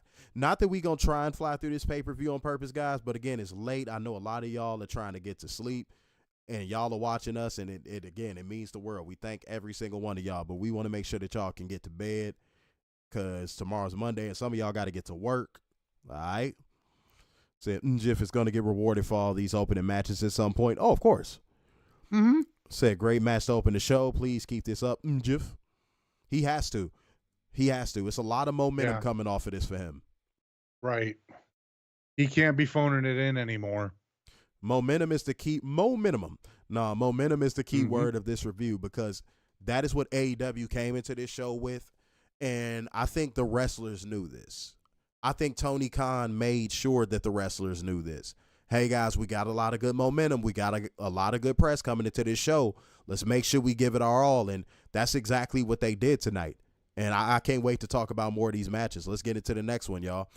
We had Mercedes Moné going against Momo Watanabe for the AEW TBS Championship. I'm going to tell you the guys' honest truth.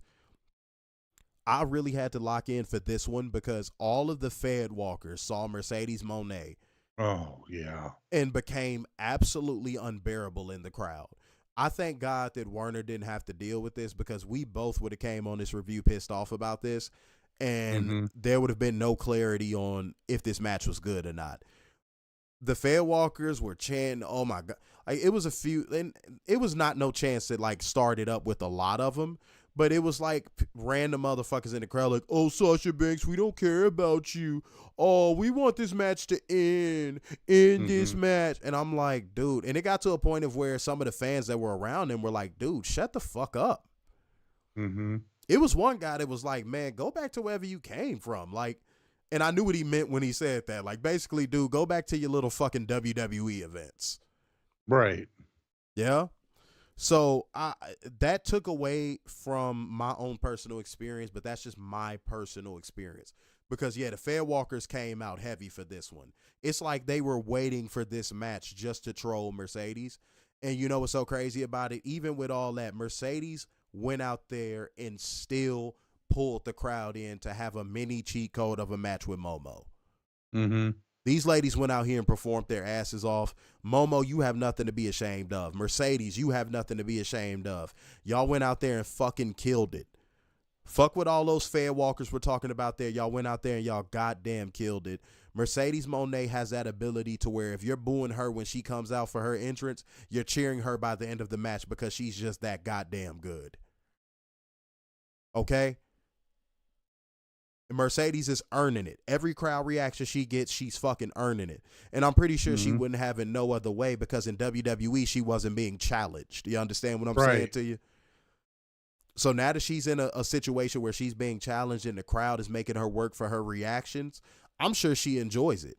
Because a lot of people were heckling her to start this match, but by the end of it, they were clapping. And that's all that matters. But let me tell y'all the result and get to it, ladies and gentlemen. Let me get straight to it. Mercedes Moné won by submission with the arm trap crossface. You know what I'm saying? Retaining the AEW TBS Championship. Excellent work. Excellent work from these ladies, man.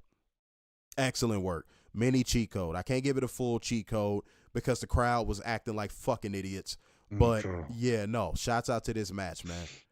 And somebody might say, oh, you can't give it a cheat code because of the crowd. What about the in-ring product? I say that because the crowd is a part of a match. Mm-hmm. If a crowd is really good and really hot for something, it takes the match to another level. So, yes, because of that, I cannot give it a full cheat code. But they still did the damn thing. Werner, give your thoughts, man. I thought this was a really good match. I was every once in a while, I hope for Lightning to strike twice, especially with Mercedes and Momo, because their first match was phenomenal. And I was kind of hoping that here, but you're right. A mini cheat code is probably where we should rate this. I think Mercedes is just on a level right now that she is enjoying proving those WWE drones wrong and having fun while doing it. I think this was great. And the fact that they're building towards Athena still. Oh, showing Billy Starks in the suite. Loved it. Yeah, taking the notes. Loved it. Yeah, nah, dude. I'm going to tell you what.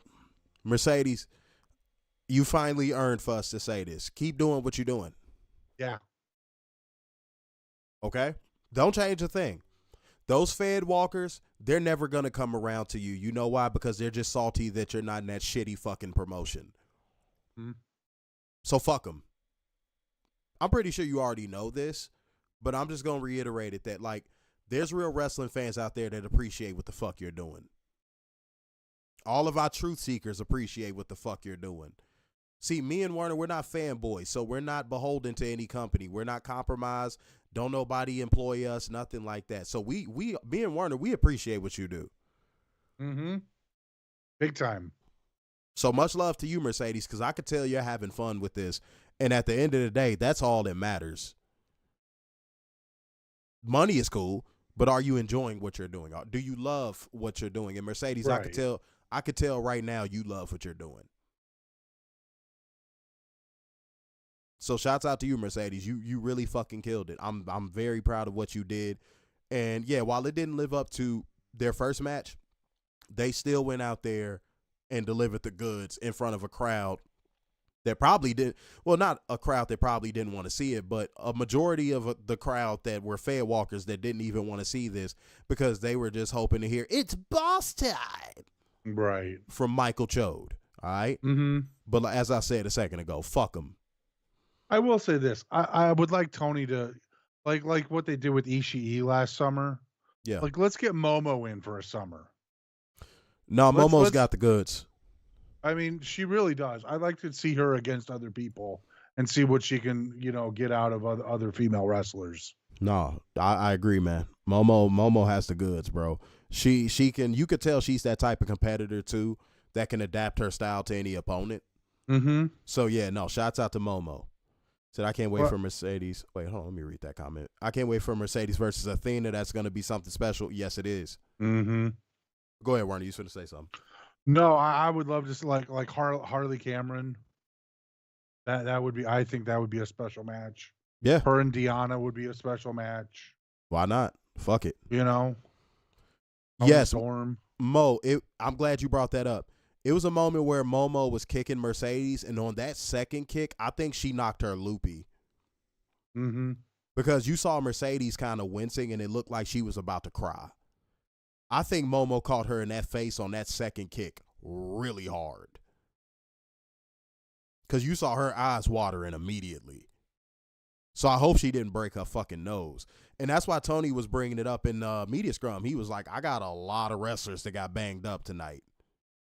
Mm-hmm. Like, everybody was going out there going balls to the wall, being extremely physical, and I love it. I hope nobody's seriously injured, obviously, but this is something me and Werner have talked about for a long time. Put the physicality back in wrestling. Make it feel like a fucking sport. Yeah.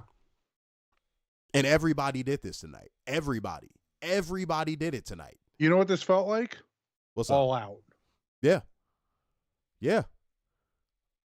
The Straight one that up. we just had too. Not last year, not the year before, this past year's. No, I know what you're talking about. Yeah. Dilla said, yeah, it looked like she got her on the job. Oh. Yeah, Dylan's right. Wait, Toto came through with the motherfucking 20 schmackaroos. Oh, there we go. You know what I'm saying? On the Streamlabs link. Much love, Toto. We appreciate that, man. Much love. Thank you, man. You know what I'm saying? A little early morning donations. Mm-hmm. Appreciate it, man. Again, anybody who stayed up late, man, love to y'all, dude. Straight up. Love. We appreciate it. But no, Mercedes was definitely rocked on that second kick for sure. T-Ferg 79 in the building. Why are you lit? Said, what up, fellas? Is Mercedes the best in-ring performer of the horsewomen? Dude, is the sun hot? Is the sun hot? Is the sun hot? Yes. And me and Werner have been saying that for a while. Mm-hmm. Me and Werner were saying that when she was still in WWE. You can get a good match out of Ronda Rousey. Come on. Yeah. But she never got the comeuppance she deserved. Mm-hmm. She never got it. And whenever she would get some perceived comeuppance, they would have her drop it to fucking Charlotte, like, at the next pay-per-view. Yeah. So, no, that's a no-brainer. But shouts out to you, T-Ferg. That's a no-brainer, though. Said his water wet. Well, funny enough, people say that all the time, but technically it's not. Technically it's not. I don't like if you don't. I don't have time to break it down, but like look up why that's technically true. It's not though. Seymour Butt said Mercedes versus Charlotte. Wait, hold on. Mercedes versus Charlotte 1,000 times was very irritating. Yeah, and it only lived to serve the purpose of padding Charlotte Flair's stats. Mm-hmm. Everybody knows this. I'm not saying anything that no one doesn't already know. Like, everybody knows this. The biggest stat Padford in wrestling. Yeah, everybody knows that was just to pad Charlotte's stats. I think even Mercedes knew that, which is why she's no longer fucking there. You know? See, Mercedes is smart. She saw the writing on the wall in that company. Mm-hmm. And she got away. And I even think when she said in that little interview, like, oh, someday, of course, I'm going to go back there. I think she meant after the whole landscape gets shifted over there. I don't think she meant like she's going to go back over there just because she wants to. But like that was her way of saying like, hey, if everything changes, maybe I'll go back over there. Because everybody made like a big fuss about that. Like, oh, she said she's going to come back someday. And then when I watched the clip, because I had a little knee-jerk reaction to it when I first heard about it. But like, yeah, when I watched the clip and I got the full context, I'm like, no, she kind of was sort of saying like, if everything changes over there, she might come back. And even then, she wasn't like, I'll come back. She was like, I might. Like, I'll think about it. Like, you know, it's inevitable if that's the case. Said, I think Mercedes retires in AEW talent. That wouldn't surprise me either. No. Keep it a buck. That wouldn't surprise me either. That would be actually, to me, the best case scenario. Because to me, that's the only scenario in which she retires on top. Does that make sense? Mm-hmm. Because I think if she goes back to WWE, they're going to make a fucking example out of her. You got to kiss the ring 900 million times. 900,062. All right, Werner, but you got the next match, man. Let's go ahead and get to this good work, sir. Holy shit. Holy shit fucking shit. Indeed. Holy shit indeed. Holy shit. Even cheat the entrances. Cheat code. Cheat code. Cheat code. Cheat code. Swerve versus Ricochet. Cheat code. Cheat code. Cheat code. Cheat code. Cheat code. Full cheat code. Full cheat code. It's like Mario with the warp tunnels cheat codes. Werner, I'm giving a cheat code for the entire, like, I'm going all encompassing cheat code on this one. The entrances were fire. The presentation of this match was fire. The commentary on this match was fire. The in-ring wrestling was fire. The selling was fire. The psychology was fire. The interference was fire. Everything fucking worked. Leslie Jones was fire. So guys, I'm gonna tell y'all the in the building story, right? So when I saw Leslie Jones walk in, first of all, I was like, is that Leslie Jones? I was confused. I was like, wait a minute. I thought celebrities only showed up at WWE events. Right. It's the hottest ticket in town. Mm-hmm. There was more celebrities there that you guys don't know about because they just kind of wanted to be in the cut. I don't know if y'all knew that. Like, it was a lot That doesn't of surprise me, though. Yeah, no, Werner. It was like 3 or 4 more celebrities in there that didn't even want to be shown on camera. Oh, and by the way, guys, I ran into y'all know her as Kayla Braxton, but I'm gonna address her by her name now, Kayla Becker. I ran into her when I was, we was looking for our seats or whatever. And man, shouts out to that beautiful little tiny little. She's so fucking fine. Goddamn, I ran into her. She had on this dope ass like Nesquik racing jacket. It was fucking fire. And yeah, when I saw her, she showed love. She was just like, "Oh my God, it's so good to see you. I haven't seen you, since Rescue." She showed love. So shouts out to you, Kayla. Much love, much love. It was good to see you in passing, beloved. So yeah, Kayla showed love. She knows all about it. Extra, read all about it. So Kayla AEW confirmed, bro. No, Kayla gonna be bedroom confirmed, bro. No, I'm messing with you, beloved. But unless you want it, then I'm not messing with you. But no, shouts out to Kayla Braxton, as you guys know her again, Kayla Becker. She's definitely a really good person. She shows love, and she must have really liked that interview we did. Cause yeah, for her to remember a player, I appreciate that. I think she also remembered me because I towered over her by damn near 2 feet. But yes, shouts out to you, beloved. You know you got the love. But to go back to what Werner was saying, man, yeah, no, cheat code all around. Yeah, I loved how Nigel called Leslie Jones Prince Nana's mom. Yo, he said that? Yes, he did. Obviously, I couldn't hear commentary because I was in the building, but yo, that's kind of crazy. It's like mildly racist, but I follow. I got him. But what was I gonna say about this match? Fuck, it was one more thing I had to say about this match. Oh yeah, that was what I was gonna say. This was the why you shouldn't go to WWE because your career is gonna be fucking squandered showcase match. Yep. You want to know what this match meant to me symbolically? This shows you that WWE could have the best talent underneath their thumb and still find a way to fuck it up. Yep. It's not a matter of if, it's a matter of what, Werner? When? It's going to happen to Stephanie Vacour. It's going to happen to Julia. It's going to happen. All these people that y'all have high hopes for, it's going to happen to them. Mm-hmm. Some are just more delayed than others. That's it. Some are just more delayed than others. But it's going to happen to all of them. And you know what I don't like seeing, Werner? We talked about this a lot the last couple weeks. Stephanie is going out of her way to burn bridges right now. Yes, she is. That bridge she burned in that interview talking about CMLL, Stephanie, that was nasty work, beloved. That was nasty work. I would have not said anything you said in that interview, even if it was true. I wouldn't have said anything you said in that interview, just from a professional standpoint. It makes you look like the headache. You know that, right? You know when you go in interviews and you say stuff like that, it makes it look like you are the problem. That's just like a little psychology tip for you, Stephanie. That's a little psychology tip. When you do stuff like that and you project that type of stuff, it makes people think you were the asshole.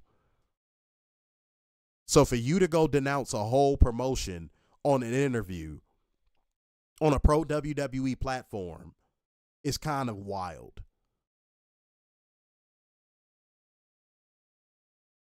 You understand what I'm saying? So, Stephanie, get it together, baby. Get it together. But no, as I was saying, this match was the WWE fumbled showcase match. Mm-hmm. That's what this was to me. Here's two guys that WWE didn't see enough in to invest into a heavy push, heavy marketing, and Tony Khan put them in the best position to succeed, and they went out there and tore the fucking house down in the Staples Center. What more can I say? What more can I fucking say? Y'all give y'all favorite moments of this match in the comment section, True Seekers. But Werner, give your thoughts on this match, bro. And wait, give the result first and then give your thoughts on this match. Swerve won with 2 house calls and a big pressure. Phenomenal match. Everything was great in this. Like, you would have thought this was the main event. Like, the way the crowd was acting, the way they were working. Like, this just reminds me of, like, once they got done, they both went to the back and like, yeah, top that, motherfuckers. Because wow. Just wow. I never finished the Leslie Jones story. I'm sorry.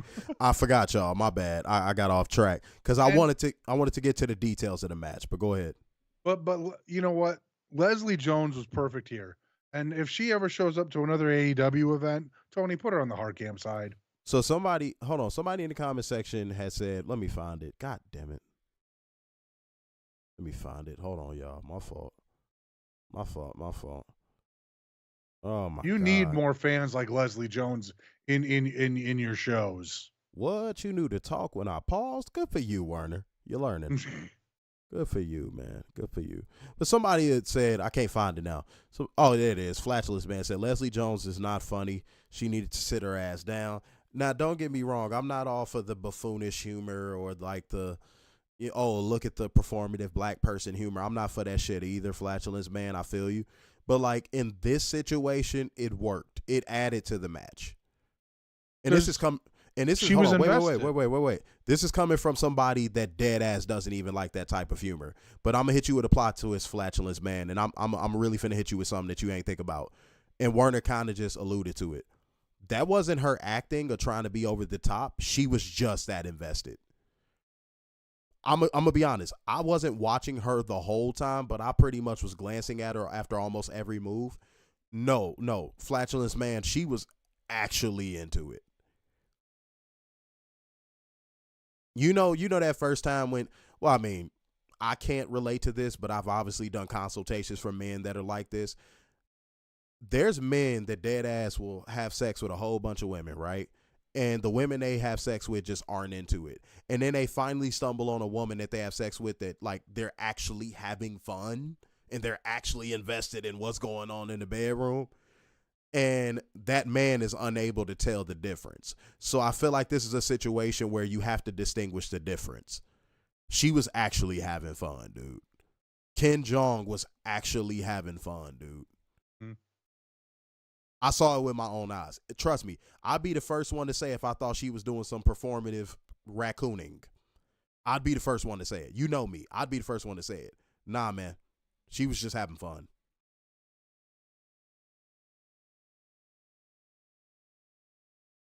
All right? We totally need more of this. Yeah, I just want to let him know that. Yeah, I just want to let him know that just in case there was any confusion. I'm seeing a lot of people were mixed on this match, not in the sense of like enjoying it, but like I see some people wanted Ricochet to win. I see some people wanted Swerve to win. That's great. That's what wrestling is all about. That's what wrestling is all about. Hold on, wait, Werner, let's take an opportunity to say this. You see what WWE took away from y'all for so many years? Mm-hmm. Do you see what WWE took away from y'all so many years? Y'all remember when WWE was running around telling you all you should like is John Cena? You remember that? Remember that? You see how enjoyable wrestling can be when there's actually a booker that cares about what goes out into his ring? You see that? Ain't that something? I like seeing that we have a split comment section. Mm-hmm. I love seeing the Truth Seekers a little bit split up right now. Yeah, Ron Funches was having a good time too. Yeah. Every celebrity that was in there was having a phenomenal time. Mm-hmm. But let me get to this story while it's on my mind. It's certain details I cannot share because she might be watching the stream right now, and I ain't trying to put on Front Street.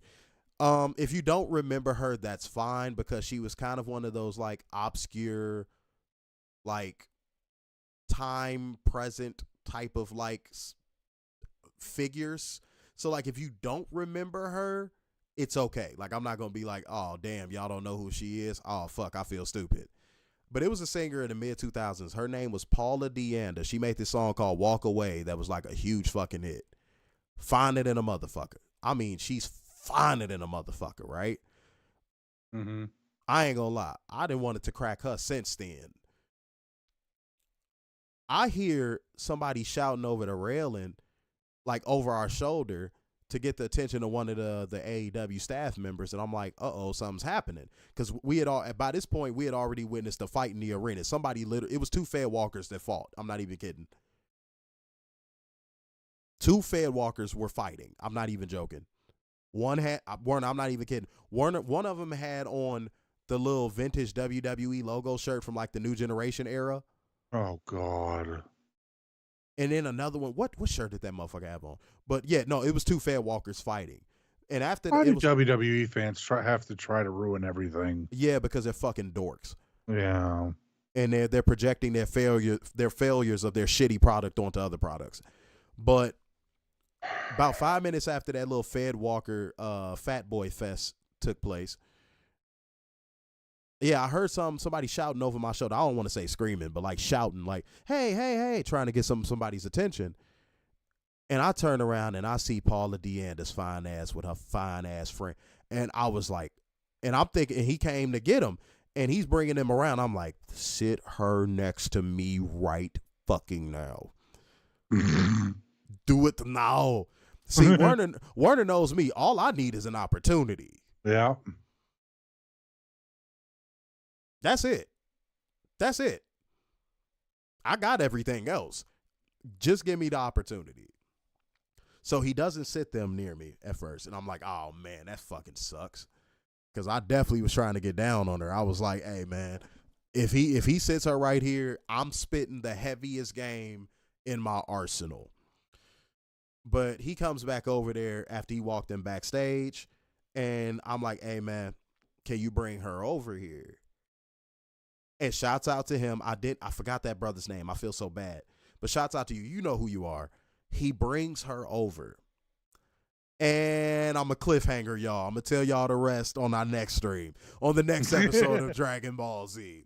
No, I'm going to tell y'all the rest later. I promise. But because we got to get through this stream. Yeah, she's only 35. A couple of y'all remember. Maybe a couple of y'all remember. She's fine. Go to her Instagram right now. That is one of the baddest Latinas I've ever seen. She's finer than a motherfucker. She's so fucking fine, bro. So yeah, I'm gonna share the story. Don't worry, I'm gonna chop it up with y'all, man. We gonna chop it up about it. All right, we gonna definitely have a conversation. And she sings like a fucking angel. Watch her Instagram lives when she's just kicking back and relaxing and singing. That girl's voice. Goddamn. I'm like, goddamn, you clean bitch.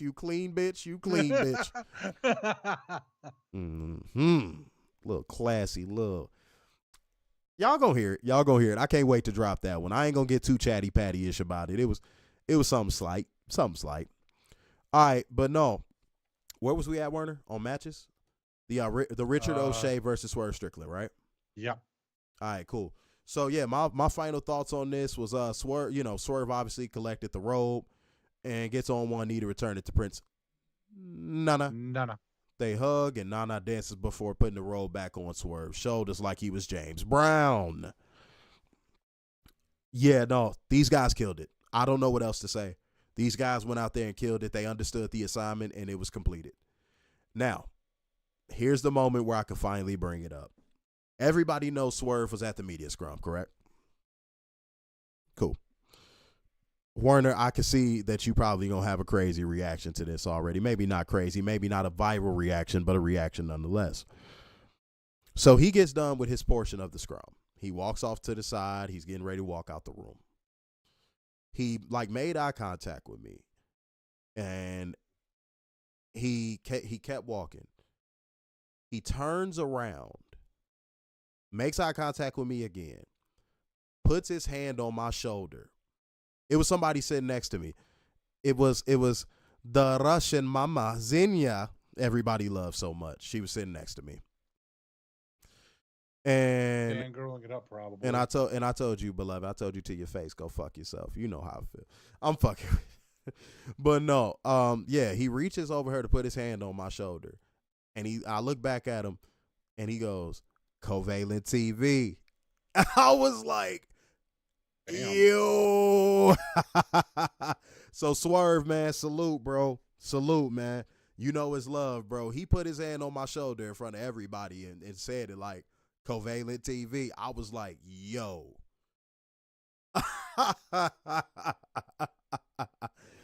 Oh my God, man. So y'all better act right in these comment sections, because me and Werner tell y'all all the time, you never know who's watching. You never know who fucks with us.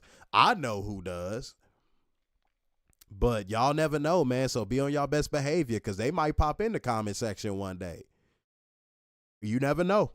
Just stay on top of it. So yeah, Werner, we got our proppers, my good sir. Our proppers. Sweet. Yes, sir. Yes, sir. You know, we was drinking the tea with the pinky out. The pinky out. Everybody put pinky out in the comment section. All right, Truth Seekers, if y'all still with us, man, appreciate you. Appreciate you's rocking out. You know? Say rumor has he's taking down Mercedes. I don't want to get into that. I don't know that for sure. I can't confirm it. Pinky out. Thank you. Thank you. Said, damn, can't wait to hear the rest of the story. Yeah, no, I'm going to definitely give y'all the rest of that story. Y'all got my word. I promise. Y'all got my word. I'm definitely going to give y'all the rest of that story. Yeah, I know she fine. I know she fine. Wait, said Werner loves Xenia. Of course he does. Of course he does. You know what I'm saying? When in doubt, pinky out. That's right. Next up, we had Brody King versus Okada. You know your card is good when Brody King versus Okada is a fucking cool down match. Yeah. That's when you know your card is fucking fire. But it was for the AEW Continental Championship. This kind of, I'm going to be honest, even though it felt like a cool down match and it kind of had like Dynamite match vibes, they still went out there and had a decent match. I wouldn't call it a mini cheat code, and I wouldn't call it a cheat code. It was a decent fucking match. It did what it was supposed to do. Okada won by pinfall with the Rainmaker retaining his belt. I thought Brody King worked like a great powerhouse like he always does. Okada did his damn thing. And I feel like this match got way more physical than I thought it was going to be, because Okada tends to stray away from working physical matches these days. But no, this was actually a really physical match. Brody King got in a lot of his shit, and so did Okada. But Okada ended up retaining his belt, man. So yeah, no, salute to them for a solid match. I can't give it a mini cheat code, but it was a solid match. Warner, give your thoughts on it. I was surprised that this was the cool down match. I thought the tag team match would have been the cool down match. But I enjoyed the match. I was kind of hoping this wouldn't be a cool down match, because I think the world of Brody King and Okada. I thought they were going to have a balls to the wall type match. But this worked out to be, fine and good. I just kind of bummed out a little bit, because I know they could have delivered more. Sorry, I had to make sure my world wouldn't. Okay. Here's what I'm going to say. And I saw somebody mention Okada's entrance. It was fire. In person, it's even better. The lasers and him standing underneath it in person that shit looks insane. AEW is really stepping up their production in that regard. That shit looked dope as fuck. And Brody King's entrance genuinely makes him feel like a monster. So the atmosphere for this match was right. But here was the thing. It's like going into a fancy restaurant, and then you look at the menu, and the menu is like burgers and fries. Now, everybody loves burgers and fries, but if you get in this fancy decor and ambiance, you expecting to see like steak tartare, you expecting to, it's certain stuff you expecting to see. Swordfish. But instead, we kind of got the traditional American burger and fries. So if they would address this matchup as if it was just a burgers and fries type of match, this probably would have been a mini cheat code. But they dressed it up like it was a fancy restaurant, and it wasn't. Mm-hmm. That's the only problem I had with this. Outside of that, I thought it was a good match. I thought it was a solid ass match. Mm-hmm. They actually work really well together. So salute to the both of them. But yeah, I wanted a little bit more. I wanted a little bit more than burgers and fries on this one. So Werner, I agree with that. Hopefully we get a part 2. Yeah. And that needs to be, go ahead. Whether that's on Dynamite, Collision, or maybe a Dynasty, I don't know. But we need more of this just because we know they can do better. Yeah, that's what I'm saying, Ron. It was a fast food match. It was the burger and fries. It was. Check the Cash App. Somebody said check the Cash App. Well, Mo accidentally Mo took away a message because they mentioned a podcaster. Oh yeah, well, but there you go. They did do a Cash App thing. Let me see. Hold on. Almost 1 second. What more sends us to church? Hold on, y'all.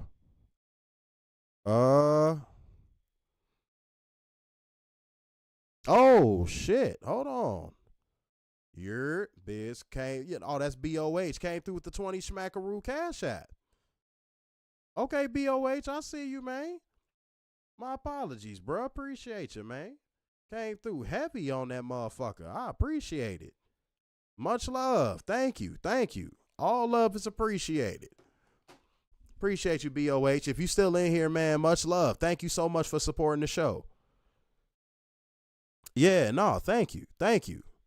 Yeah, no, that's one of our rules, man. No free promo unless they working directly with us or they shout us out or we breaking bread. No, that's a no-no. That is a no-no. Look, because these motherfuckers don't shout us out. Everything we got out the mud, man. Respectfully. So, yeah, no, all these people that already got their platforms popping and we still working. Well, not shit. We still working because we get motherfucking recognition from people we ain't even think we would at some point. Right. So no, we popping too, but these people, they got their platforms, we got ours. You understand? He said copy. Yeah, much love. And appreciate that, man. If I had the soundboard on me, I would have did a little bit more for you, man. But that shows that you support the show and you really rock with us, man, and we appreciate you as a viewer. We know you're one of our newer viewers, so yeah, much love, man. Shouts out to you for being a great truth seeker. Understand? Oh, I'm gonna just see what you said because I'm trying to see who you had mentioned. My fault. Hold on. He's from New York. Oh, shouts out to I knew. Well, I figured that from your.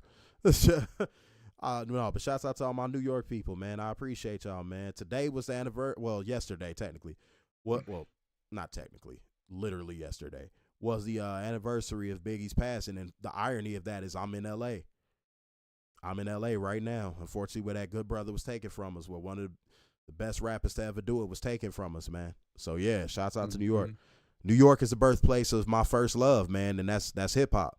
I've always said that. Said working overnight at the moment. Appreciation for the late. Oh yeah, you mentioned him. Yeah, that okay. Now I definitely see why that comment was. Yeah, no, we don't fuck with him for sure. But no, I'm glad you understand. Much love. Biggie, ooh, god damn. I'm not in the mood to get into that debate, but lyrically and not lyrically. To me, Pac was the better lyricist. You just had to listen to his early albums. A lot of people only listen to All Eyes on Me and they think Pac couldn't really rap, But if you listen to like Tupacalypse Now, you listen to all of his like early stuff too, Pac could fucking rap. Pac was an excellent lyricist. Biggie's delivery is the best delivery to ever touch hip hop. Nobody can put together words better than Biggie. Like, come on now. Armed and dangerous. Ain't too many can't bang with us. Straight up, we know angel dust. Label us notorious. Thug ass. Like, bro, like, nobody was rapping like him. Nobody. Yeah, Pac was a better storyteller because he understood what it meant to be a real motherfucker. See, when you actually live being a real motherfucker, you could talk about being a real motherfucker. You know what I mean? Said Biggie's delivery got him over. Yeah, no, that's what I'm saying. Biggie's delivery was the shit, bro. Nobody has a better delivery than Biggie. I haven't heard a rapper with a bet. I ain't gonna lie. Pac was even competing with him on that because Pac's delivery on Hit 'Em Up is vicious. It's fucking vicious. See, BOH is from New York, and even he knows that. Yeah. He's saying agreed to the Biggie point. Yeah, no, I know. Straight up. Hold on one second. What was we at? What was he at, goddammit? I ain't gonna lie, I'm tired too, y'all. Shit, I'm tired too. We was at the Hurt Syndicate versus the Outrunners. Yep. I'm gonna keep it a buck, bro. I'm glad this played out the way it did, but this could have played out on a Dynamite. Yeah. The Murder Machine should have never been out of this position. I completely agree. Remember how I kept telling y'all from the moment that the Outrunners, you know what I'm saying, got this opportunity that this is going to be one of the weak points of the card because it feels like a prisoner of the moment type of deal. Remember when I said that, y'all? Mm-hmm. I'm going to give myself a little pat on the back. I was definitely right. Mm-hmm. Nobody in the arena was feeling this. You know what I'm saying? Like, the 15 minutes for the Outrunners is up. It's up. They had their little fun. The crowd was rocking with them for a little bit, but yeah, no, that little 15 minutes is up. I want a church girl. Oh shit! Go to church and read your Bible. Hold on. And read your Bible. But no, Weekly Still Chat came through with his donation. He came in here, said, glad I was able to sleep and still make it in for this review. So good morning from me to you guys. Top work as always. Hey, appreciate that, Weekly Still Chat. Thank you for popping in here. And shouts out to our playback gang that's going to be watching this as well. If you're watching right now, salute to you, man. See, we a little bit turned down right now because we know it's late, y'all. We know it's late. So we going to bring the entertainment and all that good stuff. But we want to make sure that, we keeping it chill. Covalent TV After Dark, The Quiet Storm. I guess we'll do church later. Yeah, because I can right now, but I don't want to take a risk on no goddamn hotel Wi-Fi. Yeah, I don't want to take a risk on no hotel Wi-Fi right now. I ain't gonna lie to you. You know what I'm saying? Matter of fact, I'm gonna give it a go. Fuck it. If it go out, it go out. I ain't gonna lie. Y'all, I feel like y'all deserve it. It's gonna have to be one of the quick ones though. And you know what? I'm feeling like a little bit of hallelujah. Let's go.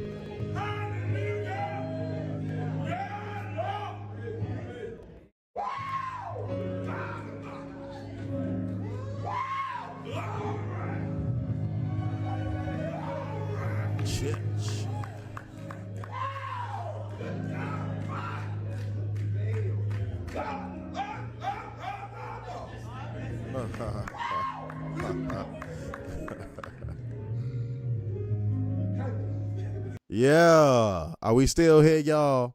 Are we still here? You know what I'm saying? He was getting his in-church Ric Flair practice on, y'all. He was getting his in-church Ric Flair practice. Uh-huh. And again, appreciate everybody who has donated tonight, man. All of our truth seekers. Again, y'all mean the world to us, man. Y'all are up late, still rocking out, and that is dope. That is so dope. That is super fucking dope. You know what I'm saying? And I appreciate y'all helping us get all this clout up because the bitches love it. Mm-hmm. I was getting a lot of love tonight, bro. Oh my God, I recognize you. I'm like, bitch, braid my hair. Come on and braid my hair. Oh shit, why am I like this? Okay. You know what I'm saying? Mo does say it's 5 in the morning. Shouts out to you, man. Staying up on the 5 a.m. note, man. You know what I'm saying? Appreciate y'all, man. All right, let's keep it boogieing down. Her Syndicate won by pinfall with a spear from Booby Lashley on Turbo Floyd to retain AEW World Tag Team Championships. I'm going to be honest, match quality-wise, this was a nothing burger. The only purpose that this lived to serve is for Tony Khan to kind of maximize on a little bit of mainstream attention Outrunners got, but he kind of got tricked out of his position here because the Murder Machines deserve to have this spot. But, Yes. you know, we can't cry over spilled milk. Hopefully the Murder Machines get that spot at Dynasty and no one can move them off of it. And hell, I would like to see a very competitive match. We'll see what happens with that, y'all. But yeah, that's something I'm actually looking forward to. But yeah, you know, the Outrunners, y'all had y'all moment. Y'all got in front of the staples. But yeah, man, the 15 minutes, bro. Warner, give your thoughts on this and let's boogie. Again, I think they should have flipped this. Like where the Hurt Syndicate was, this should have been Okada versus Brody King, and had the Hurt Syndicate versus the Outrunners as a cool down match. Because this was just, damn, this was sad. Almost 200 on the twist, bro. That's crazy. Damn. That's crazy for this time right now. That's crazy. Yeah, that's nuts. That's absolutely insane. I just, you know, this wasn't the answer for a tag team title match on your biggest pay-per-view of the year. No, I agree. Period. No, it would have been better served on the Dynamite if you had to do it a Dynamite or a Collision. Right, it would have been way better served, and I think people would have been more prone to get behind that, if anything. So Werner, pause by the way ahead of time. We're gonna have to take this one together. Because Werner, in the building, I'm going to say this for the first time ever. I've been to so many wrestling events in my life, y'all. I have never in my entire life heard an audience clap for the ending of a match like they just saw an opera take place in front of them. Mm-hmm. Like they just saw a stage play take in front of them. They were applauding like somebody just got through performing the goddamn Star Spangled Banner at the Super Bowl.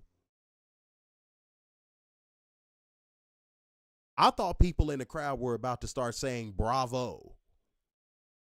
I'm not even kidding. Werner, I think we're going to agree on this. This is a step past the cheat code. Yeah.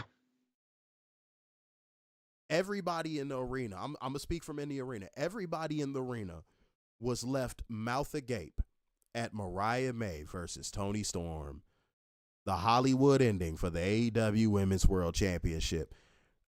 Everybody at the end of this was mouth agape for about 5 seconds, and then everyone stood up and applauded like they were seeing a goddamn play.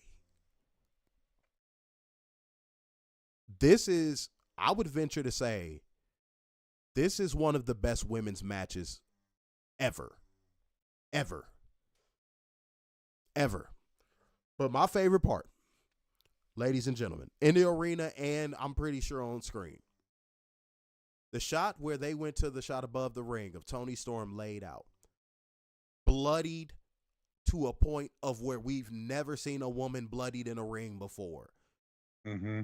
That shot overhead, that is going to be in AEW wrestling compilations for forever, for as long as they exist. That is going to be in every compilation ever that AEW produces when it comes to Toni Storm or when it comes to women's wrestling in AEW. Some people might say this is the greatest women's match of all time. I don't know if I'm willing to go that far. I would have to rewatch it. But I mean, from the jump, The sense of urgency was there. The storytelling was there. The cinema was there.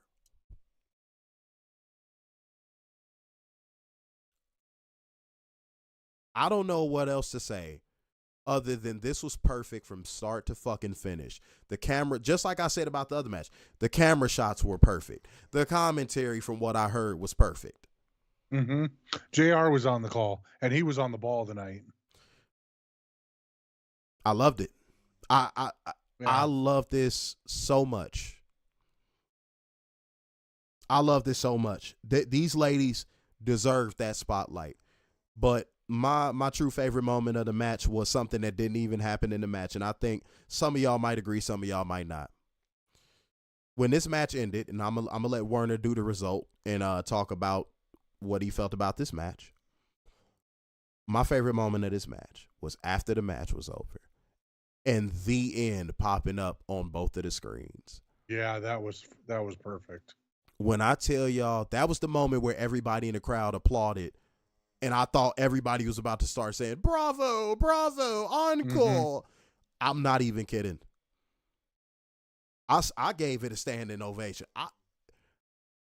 The detail and the love that went into this match, absolutely top notch, pristine.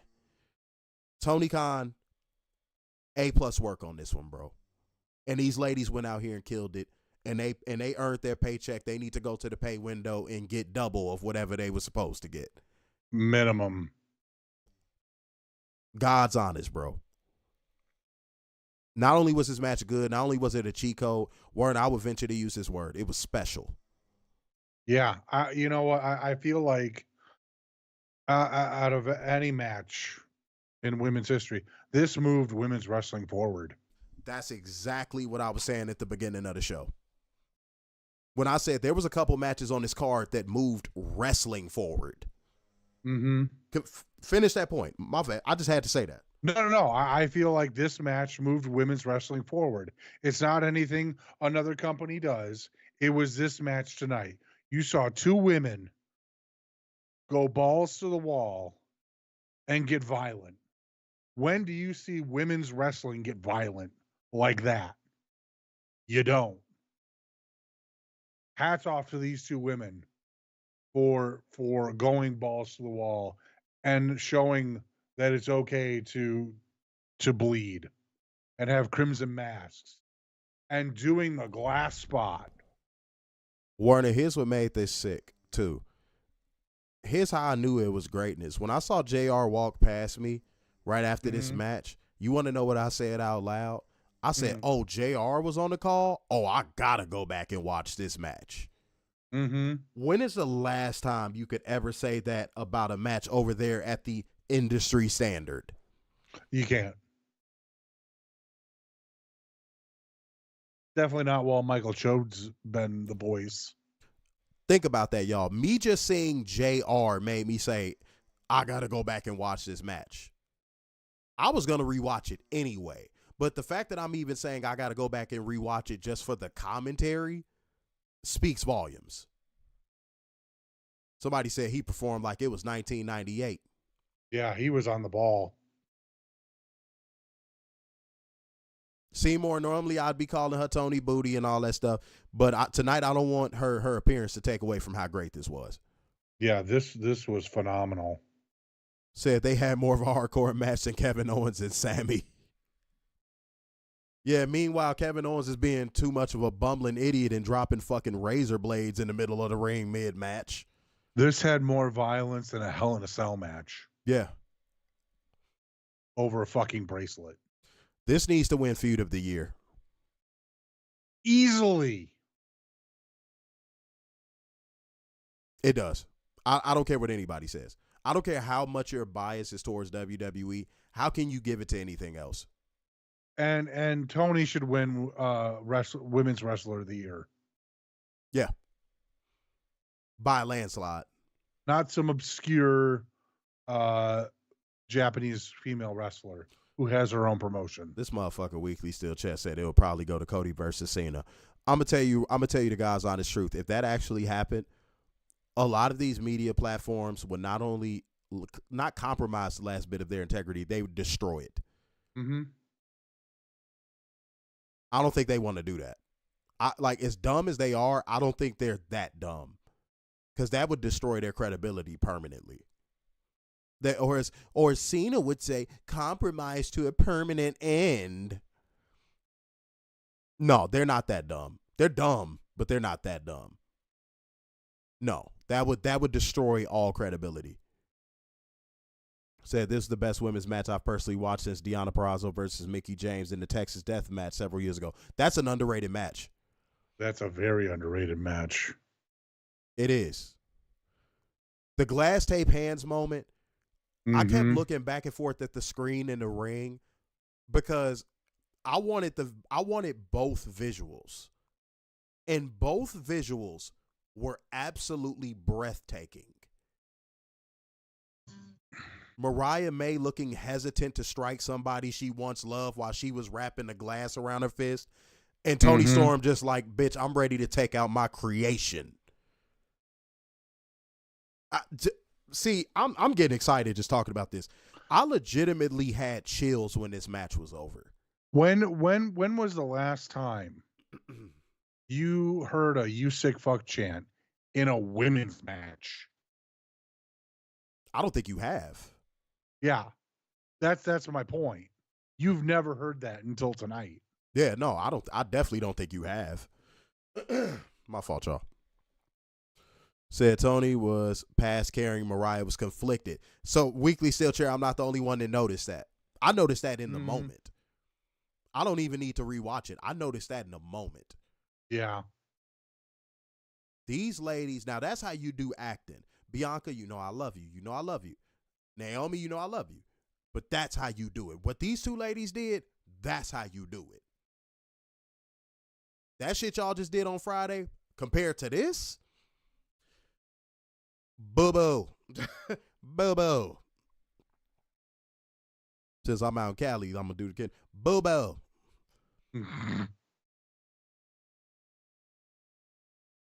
But again, industry standard. Yep. Yep. That's what they'll tell you. WWE is the industry standard, though. All you got to do is just look away and look at something different, and you'll enjoy yourself way more, WWE drones. We say it all the time because it's true. All right, y'all. Let's keep it moving. Unless, Werner, you had something else you want to say about this match, man. No, again, perfection. Oh, we ain't give the result. Give the result, man. My fault. Give the result. Toni Storm just Storm Zero through a table to win on the on-ramp. Beautiful. It's an expressway, motherfucker? Yeah, it's an expressway. God damn, you could have said entrance ramp. This motherfucker saying on ramp like they went down to 110. This motherfucker. God They're damn, on their way to Georgia. That's funny as hell. All right, Gladys Knight. Said I'm leaving on that train to Georgia. No, but post-match, Toni Storm realizes how she's laying and gently sets her head back down on Mariah's titty. And nothing wrong with that. After a moment, she gets back up again and pulls herself closer. And yeah, man. Yeah, man. This was a winner. This was a winner. Keep these two away from each other for at least 2-3 years. Werner, as we said, because we knew this was going to happen, the bar has been set. Uh-huh. In a big way. Toni Storm and Mariah may have set the bar on women's feuds. Mm-hmm. And women's wrestling. After tonight, and women's wrestling. Yep. They set the bar. The bar does not belong to WWE. You hear that? Hear that, independent wrestlers? Hear that, female independent wrestlers? The bar does not belong to WWE. It belongs to AEW. You might have to be dragged kicking and screaming to believe that, but it's the truth. The bar does not belong to WWE. If there's anybody who disagrees, let me know. But I don't think I'm going to get many disagreements on that one. You understand? Said Toni Booty is the best female wrestler in AEW. Yes, she is. As of now. As of now, yes. As of right now, yes. I feel like Megan Bain in about 2 or 3 years is going to creep up on her. Mm-hmm. All right, Werner. Did you want to take this one? The next match, sir, because we could pretty much coast from here because we know what's going on. So up next we got Kenneth Omega the Third. The third, yes, indeed. Taking on Takeshita for the international title. I thought this was a mini cheat code. I thought this was decent. Again, you could have probably had this as a main event, possibly. Yeah. Kenny was working like the rent was fucking due. Yeah, I think he's really trying to push himself to see how far he can go with his stomach. Yeah. He's trying to. That was what I was gonna say. That's crazy. I was gonna say it's like he's trying to prove himself all over again. Mm-hmm. Like he's a young bull that's trying to like be impressionable and like okay, let me show these people what I'm really capable of. It's like that injury gave him a new lease on his wrestling career. Mm-hmm. So now he feels like, hey man, I gotta pay my rent. I gotta pay my rent, man. Well, if you think about it, he's been out for what, 2+ years? Yeah, he's been out. He's been out for a while. Yeah, so he was out there working like the rest do. But continue. Yeah, so we have Omega hitting a V trigger, but then there was a tug of war with Callis over to Takeshita. The delay allowed Omega and Takeshita to scrap and counter each other's finishers until Omega got a crucifix flash pin for the win and the title. Post-match, Takeshita and Callis went to the back as Omega left standing tall with the international title as he got a bunch of pyro in celebration. So, Werner, is it crazy that I was more excited about the prospects of what Kenny is about to do with this belt than I was the match itself? Same, and I hope there's follow through. And that's not, and Werner, now you're doing that reverse trauma shit on AEW. I know. Now you're projecting your WWE worries on AEW. I know. Like, dude, what are we talking about? The PTSD is strong. When has AEW been bad at follow-up? No, that's true. Their track record with follow-up is pretty good. I think they've missed on maybe three or four major storylines since their existence. Yeah. So, like, nah, bro, don't. This ain't WWE, dog. Their follow-up is probably going to be really good to this. And Kenny Omega is going to build up the prestige of that belt for sure. Mm-hmm. Not to say Takeshita didn't do a good job. That's something I don't want to get lost. Takeshita did an amazing job. Yep. But Kenny is about to take that belt to a whole nother level. In order for belts to become important, you have to put them on your top stars. Yep. Not Orange Cassidy. Which is also something WWE seems to fucking forget. Because for all you fucking 05ers that don't know, there's pictures of Stone Cold with the IC title. Oh. Y'all favorite, y'all Fruity Pebble boy that just turned heel with his bald spot? There's pictures of him holding a US title. Oh. Because to these modern wrestling fans, everybody has to be a world champion. If they're not a world champion, they're not important. See, me and Werner come from the days where if you won a belt like the international title, that meant you were on your way to the world title. Yep. Workhorse championship. You want to know who took that away from you? WWE. Okay. See, we giving history lessons in this motherfucker tonight. Mm-hmm. Okay, just wanted to make sure. Werner, for the first time ever, and I don't want to feel like our truth seekers are being cheated, but for the first time ever on this show, I'm going to do, not actually, because this shit is expensive. I'm going to say the match and the stipulation, and I'm going to say what it is, and I'm not going to say nothing else about it. And I'm going to say, no, actually, I'm going to give the disclaimer that we used to give. We had Kyle Fletcher going against Willith Ospreay the third in a steel cage match. Mm-hmm. Go watch this match. Yes. There was 3 matches on this card. Typically, this only ever happens one time on any given pay-per-view card, no matter what the promotion is. There were 3 matches on this card that I can literally point to and go, everything was perfect. Entrances, gear, presentation, match product. Like, ladies and gentlemen, I'm about to get bold. This is the best cage match of all time. To me, this topped Hangman and Swerve in the cage at All Out. Yep.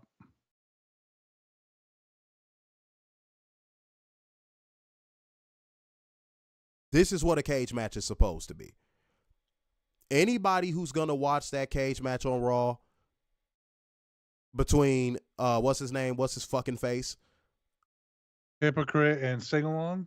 Yeah. Anybody who's going to watch that and try to compare it to that cage match we just saw, I got a condo that I could sell you right next to Satan crib, homie. Because you going to go to hell. If you going to try and put that shit off on me, I'm going to tell you go to hell. There's not a cage match that is going to beat this from any other company this year. There's no way. I don't even think next year. I'm dropping the mic. I don't got nothing else to say. Go watch the match. Go watch the match. Go watch the match. Go watch that fucking match.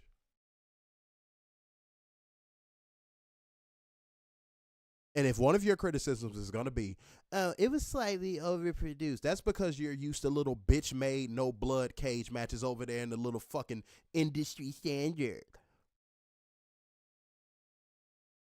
You're not used to actual. You're not actually used to real blood feuds and what they're supposed to look like. Mm-hmm.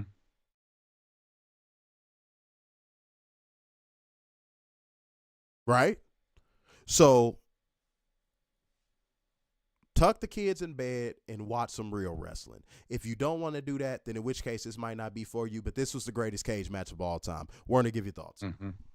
No, this was the greatest cage match of all time.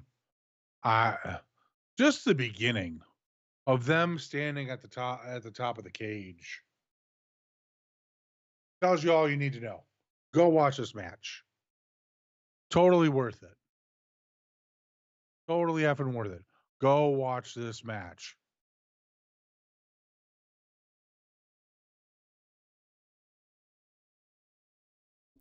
So I cannot believe that I'm seeing like semi-mixed reviews in our comment section right now, bro. That's shocking. I cannot believe I'm seeing that. I think WWE has lowered the bar so much that when y'all see something that is like this fucking great, y'all can't process it. At least Weekly Steel Chair admitted it. At least Weekly Steel Chair fucking admitted it. He said, I had to sleep on this match just to process it in my brain because of certain moments I felt were going too unnecessarily far that it didn't need everything else prior I enjoyed. At least he admitted it, though. But my bar is not lowered. So for me, it hit my bar. There is no such, this is pro wrestling. There is no such thing as unnecessary violence unless somebody shoots on somebody and goes into business for themselves. There's no such thing in professional wrestling as unnecessary violence. It's a violent sport. That doesn't make sense. That's like watching a UFC fight and being like, oh, well, when he knocked him down, I didn't like that he ground and pounded him. He was already down. They should have just stopped the fight right there. That's what you sound like when you say stuff like that. That's actually what you sound like when you say stuff like that. No, this hit my bar. This exceeded my bar. Mm-hmm. So yeah, I ain't trying to hit none of that. If anything, I don't know whatever the next cage match is in AEW. Oh, see, it's a high bar. See, I could debate in good faith. Clark Hahn said the interference wasn't needed at all. You mean the person that is the most involved with the story? Yeah. You mean a guy that was partners with the both of those men that were wrestling in the ring? Do you? And I'm asking in all seriousness, this isn't whataboutism. Do you have that same smoke when WWE has interference in matches that don't even require them?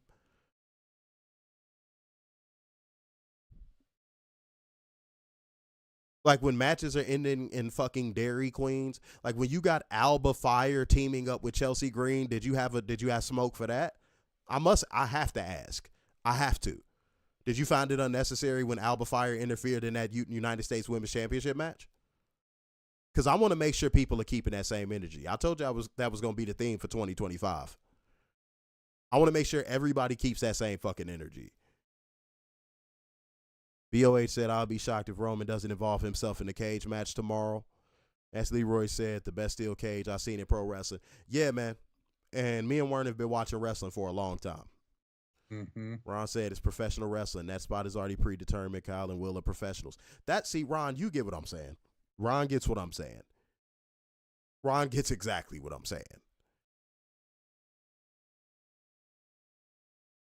Yeah, I don't know. Said I was kind of hoping the match would be no doors, barbed wire top, so Fletcher and Ospreay would go all the way. You know what's so crazy about that? That's an okay little fantasy criticism. I have no problem with that. But to me, they more than made up for that when they did that Spanish fly off the top of the fucking cage. Mm-hmm. Seeing that live was absolutely insane. I don't need barbed wire when you got two guys that are willing to do a fucking Spanish fly off the top of a fucking cage. Does that make sense? Y'all know we value y'all opinions, and y'all know if we debate in good faith. But I feel like a couple of y'all are off the beaten path with these takes. But it's y'all takes. It's y'all takes, though. See what we got. Said, yeah, that caught me by surprise. That was something I never expected. Said, run-in matches have been a pet peeve of mine. Yeah, but who scarred you? See, now that's where that question has to come in. Okay, Why do you not like it? Who made you not like it? Because AEW has only been around for 6 years. Yeah. So who made you not like it? It's going to keep coming back to that. But one thing I thought was seriously underrated was the open and stare down.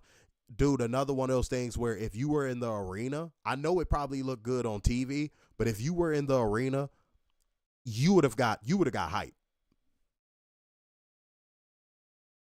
Okay, so a guy that WWE employed and TNA employed. Mm-hmm. See what I'm saying? And WCW. Oh, yeah, I forgot about that. Well, technically, that's still WWE. Yeah. Because they bought them. But yeah, You see what I'm saying? All of your traumas and all of the things you don't like about professional wrestling, look at who created them. It's not a conspiracy if it's true. But we're going to give you your final take on this match, and let's move on, man. It's really, really late, and I know people are so tired. Yeah, go watch this match, period. Just go watch it. Go watch it. If you've seen it, watch it again. Go watch it. Chef's kiss. Let's get to the main event. Let's get it. Y'all go ahead and take it, man. You got it. All right, we got Jon Moxley versus Cope for the On AEW World Title. Milk and I cookies. See clearly. No, go ahead. Yeah, head scratcher. Who? Not only was this a head scratcher, who would have thought in a million years that an AEW World Title match would be a cool down match? Yeah, no, this was overproduced. Mm-hmm. The same smoke that Clark Khan had about this match is I feel like you probably should have for this one. Mm-hmm. I think you directed your smoke to the wrong match. This was overproduced. Now this was overproduced. Oh, he's calling it worst match of the night. That might go to Outrunners versus her Syndicate. Yeah. Because the Outrunners just couldn't do anything. Mm-hmm. They got in that ring with some actual elite athletes, no pun intended. And like they looked like exactly what they are. Glorified jobbers.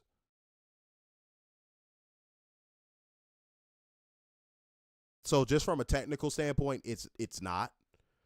Because technically it was sound. The booking of this match was just confusing as I don't know what. Technically the match was sound. The crowd was into the moves. But like booking wise, boo-boo. Boo-boo. Yeah. But Werner, go ahead and give the result, man. Ouch. All right, so Goddamn. Cope connected with a second spear, then a third, as Bryce Remsburg was about to make the count. Was pulled outside by someone in a hoodie.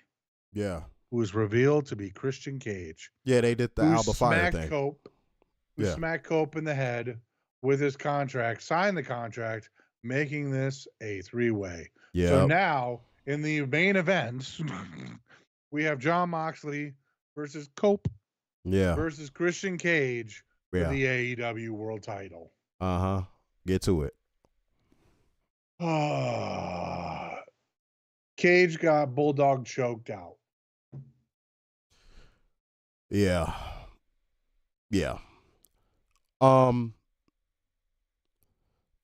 Now, I don't have an issue with the Death Riders faction. I told y'all that. But now it is time to get that belt off of Moxley. Mm-hmm. This has ran its course. Mm-hmm. This has ran its course. That's all I got. This has ran its course. Mm-hmm. Yeah. Christian was made to look dumb. Adam Copeland wasn't made to look weak, but I felt like he ended up coming off weak. But I can agree with that. This did nothing for no one involved. I just feel like this was a big ass nothing burger. This felt like this should have been on TV. Yeah. Like Dynamite or Collision. Because this just under-delivered. No, in so many ways. This did more damage than it did good. Mm-hmm. I don't know what to feel about this one. It just nothing. This didn't even hit a single. No. Like, I would have been happy with this match if it would have at least hit a double. It didn't even hit a single. Because me and Werner, we both had low expectations for this match. If you listen to our reviews leading up to it, we were just kind of like, man, we hope that something storyline-wise happens to come out of this match. Mm-hmm. We were more focused on the story of it than we were the actual wrestling aspect. But, this one was a nothing burger with nothing sauce. And, nobody looked good. Nobody looked good. It never, I always say that, Mo. That's how I know you listen to the show. Yeah, it never got out of first gear. From a wrestling standpoint, from a story standpoint, it never got out of first gear. I hate that. Mm-hmm. I had such high hopes. I hate that. From a story standpoint, at least. I had such high hopes. And this did not reward the fans. This didn't reward the podcasters. Cannot get on the camera and actually clap it up for this match because there was nothing to clap it up for. Right. Any final comments? And then in which case you could go to the post-match angle and we can get up out of here, bro. Moxley slowly left through the crowd, but before he could fully escape, Prince Nana appeared behind him and was reminded of who's next. They had to be separated by security as Swerve Strickland was seen perched on the balcony as he dove onto a pile with the Swerve stomp. Strickland promised that he's going to be the next AEW World Champion as this is his house. End of show. Hey, Weekly Steel Chair, that probably was moment of the match for me. The fact that Adam Copeland felt confident enough to take a pile driver. Yeah. Outside of that, what do we have? And Swerve did stomp the shit out of Mox. One of them security guards called a motherfucking boot. That was funny as hell, dog. I ain't gonna lie. Yeah, I wasn't feeling this, bro. No, I wanted to, but yeah, you wanted to. That was the thing.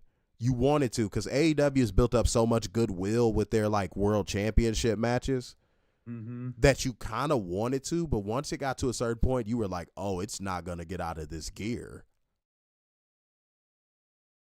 That's unfortunate. That's unfortunate, because otherwise, a phenomenal event. So let's get to ratings, man. Let's get to ratings.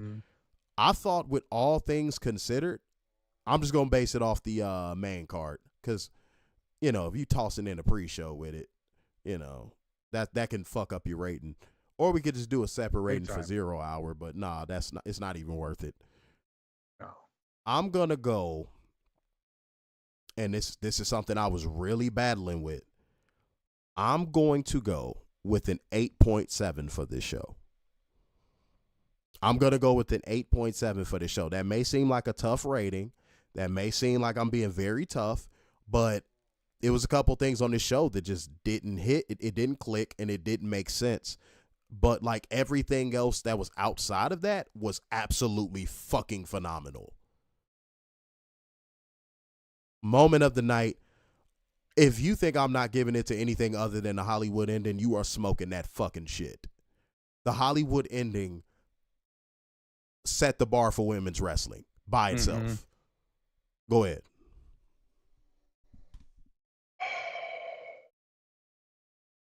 So I'm actually higher than you. I'm at a 9.4. Wow, I don't know if I would have went that high. I know that seems high, but like outside of 2 matches, how many cheat codes do we have tonight? I feel you, which is the only thing that kept me from going to like a 7. Right. So I mean, we had so many cheat codes, plus Mariah May and Toni Storm having a generational match. Generational is an accurate word, yes. Yeah. I don't know how, like, you know, I just felt like it deserved to be in the 9s. Moment of the night, I mean, Toni Storm and Mariah May having a generational match. Yeah. I can't go against that match. I'm sorry. Mm-hmm. We still chair said Mox Taunton JR saying you'll see his career come full circle was wild. That was another good little moment. Yeah, that was good. Mo said 8.8 moment of the night. The ladies killed it. Mr. Mayhem said 9 moment of the night. Tony Booty versus Mariah May. Let me see what else. We go on to ratings. Robert said 9 moment. Toni Storm. Nancy Leroy said the Hollywood ending should be the main event. Well, should have been the main event.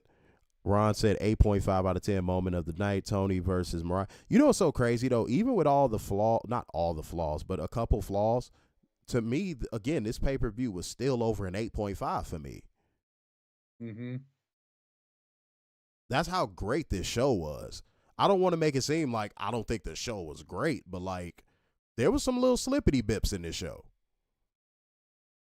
Mona said, guys, I'll have times either tomorrow or Wednesday. Said for the drones, they use it incorrectly. Storm versus May was era defining. Yeah, no, man, the dude, they set the bar and told all the other women in wrestling, hey, top this.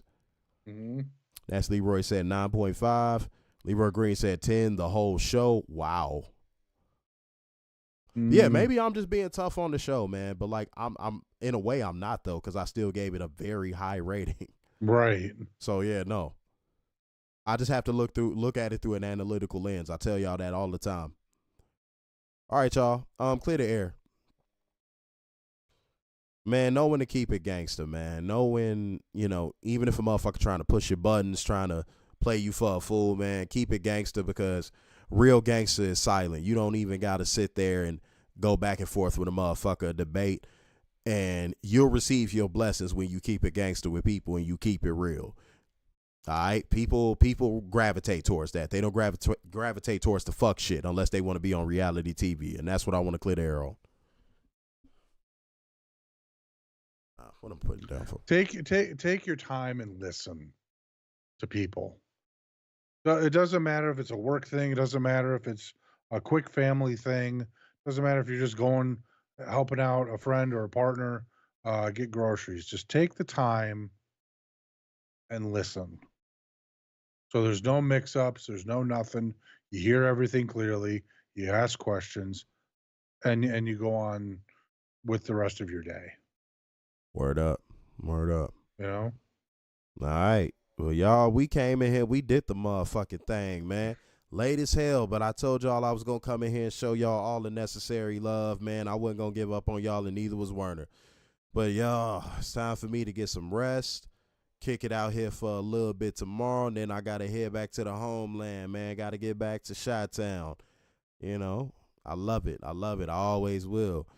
But, you know, so therefore, going once, going twice, and so to the man with the brazen. Has. So, sign off yet again. It's the epitome of black excellence, the king of dimes, and just your boy, Mr. Starkson. Being a football boy, the Messiah of some cute sixes, and the internal pessimist, Big Dub. Peace out, y'all. See you in 14 hours.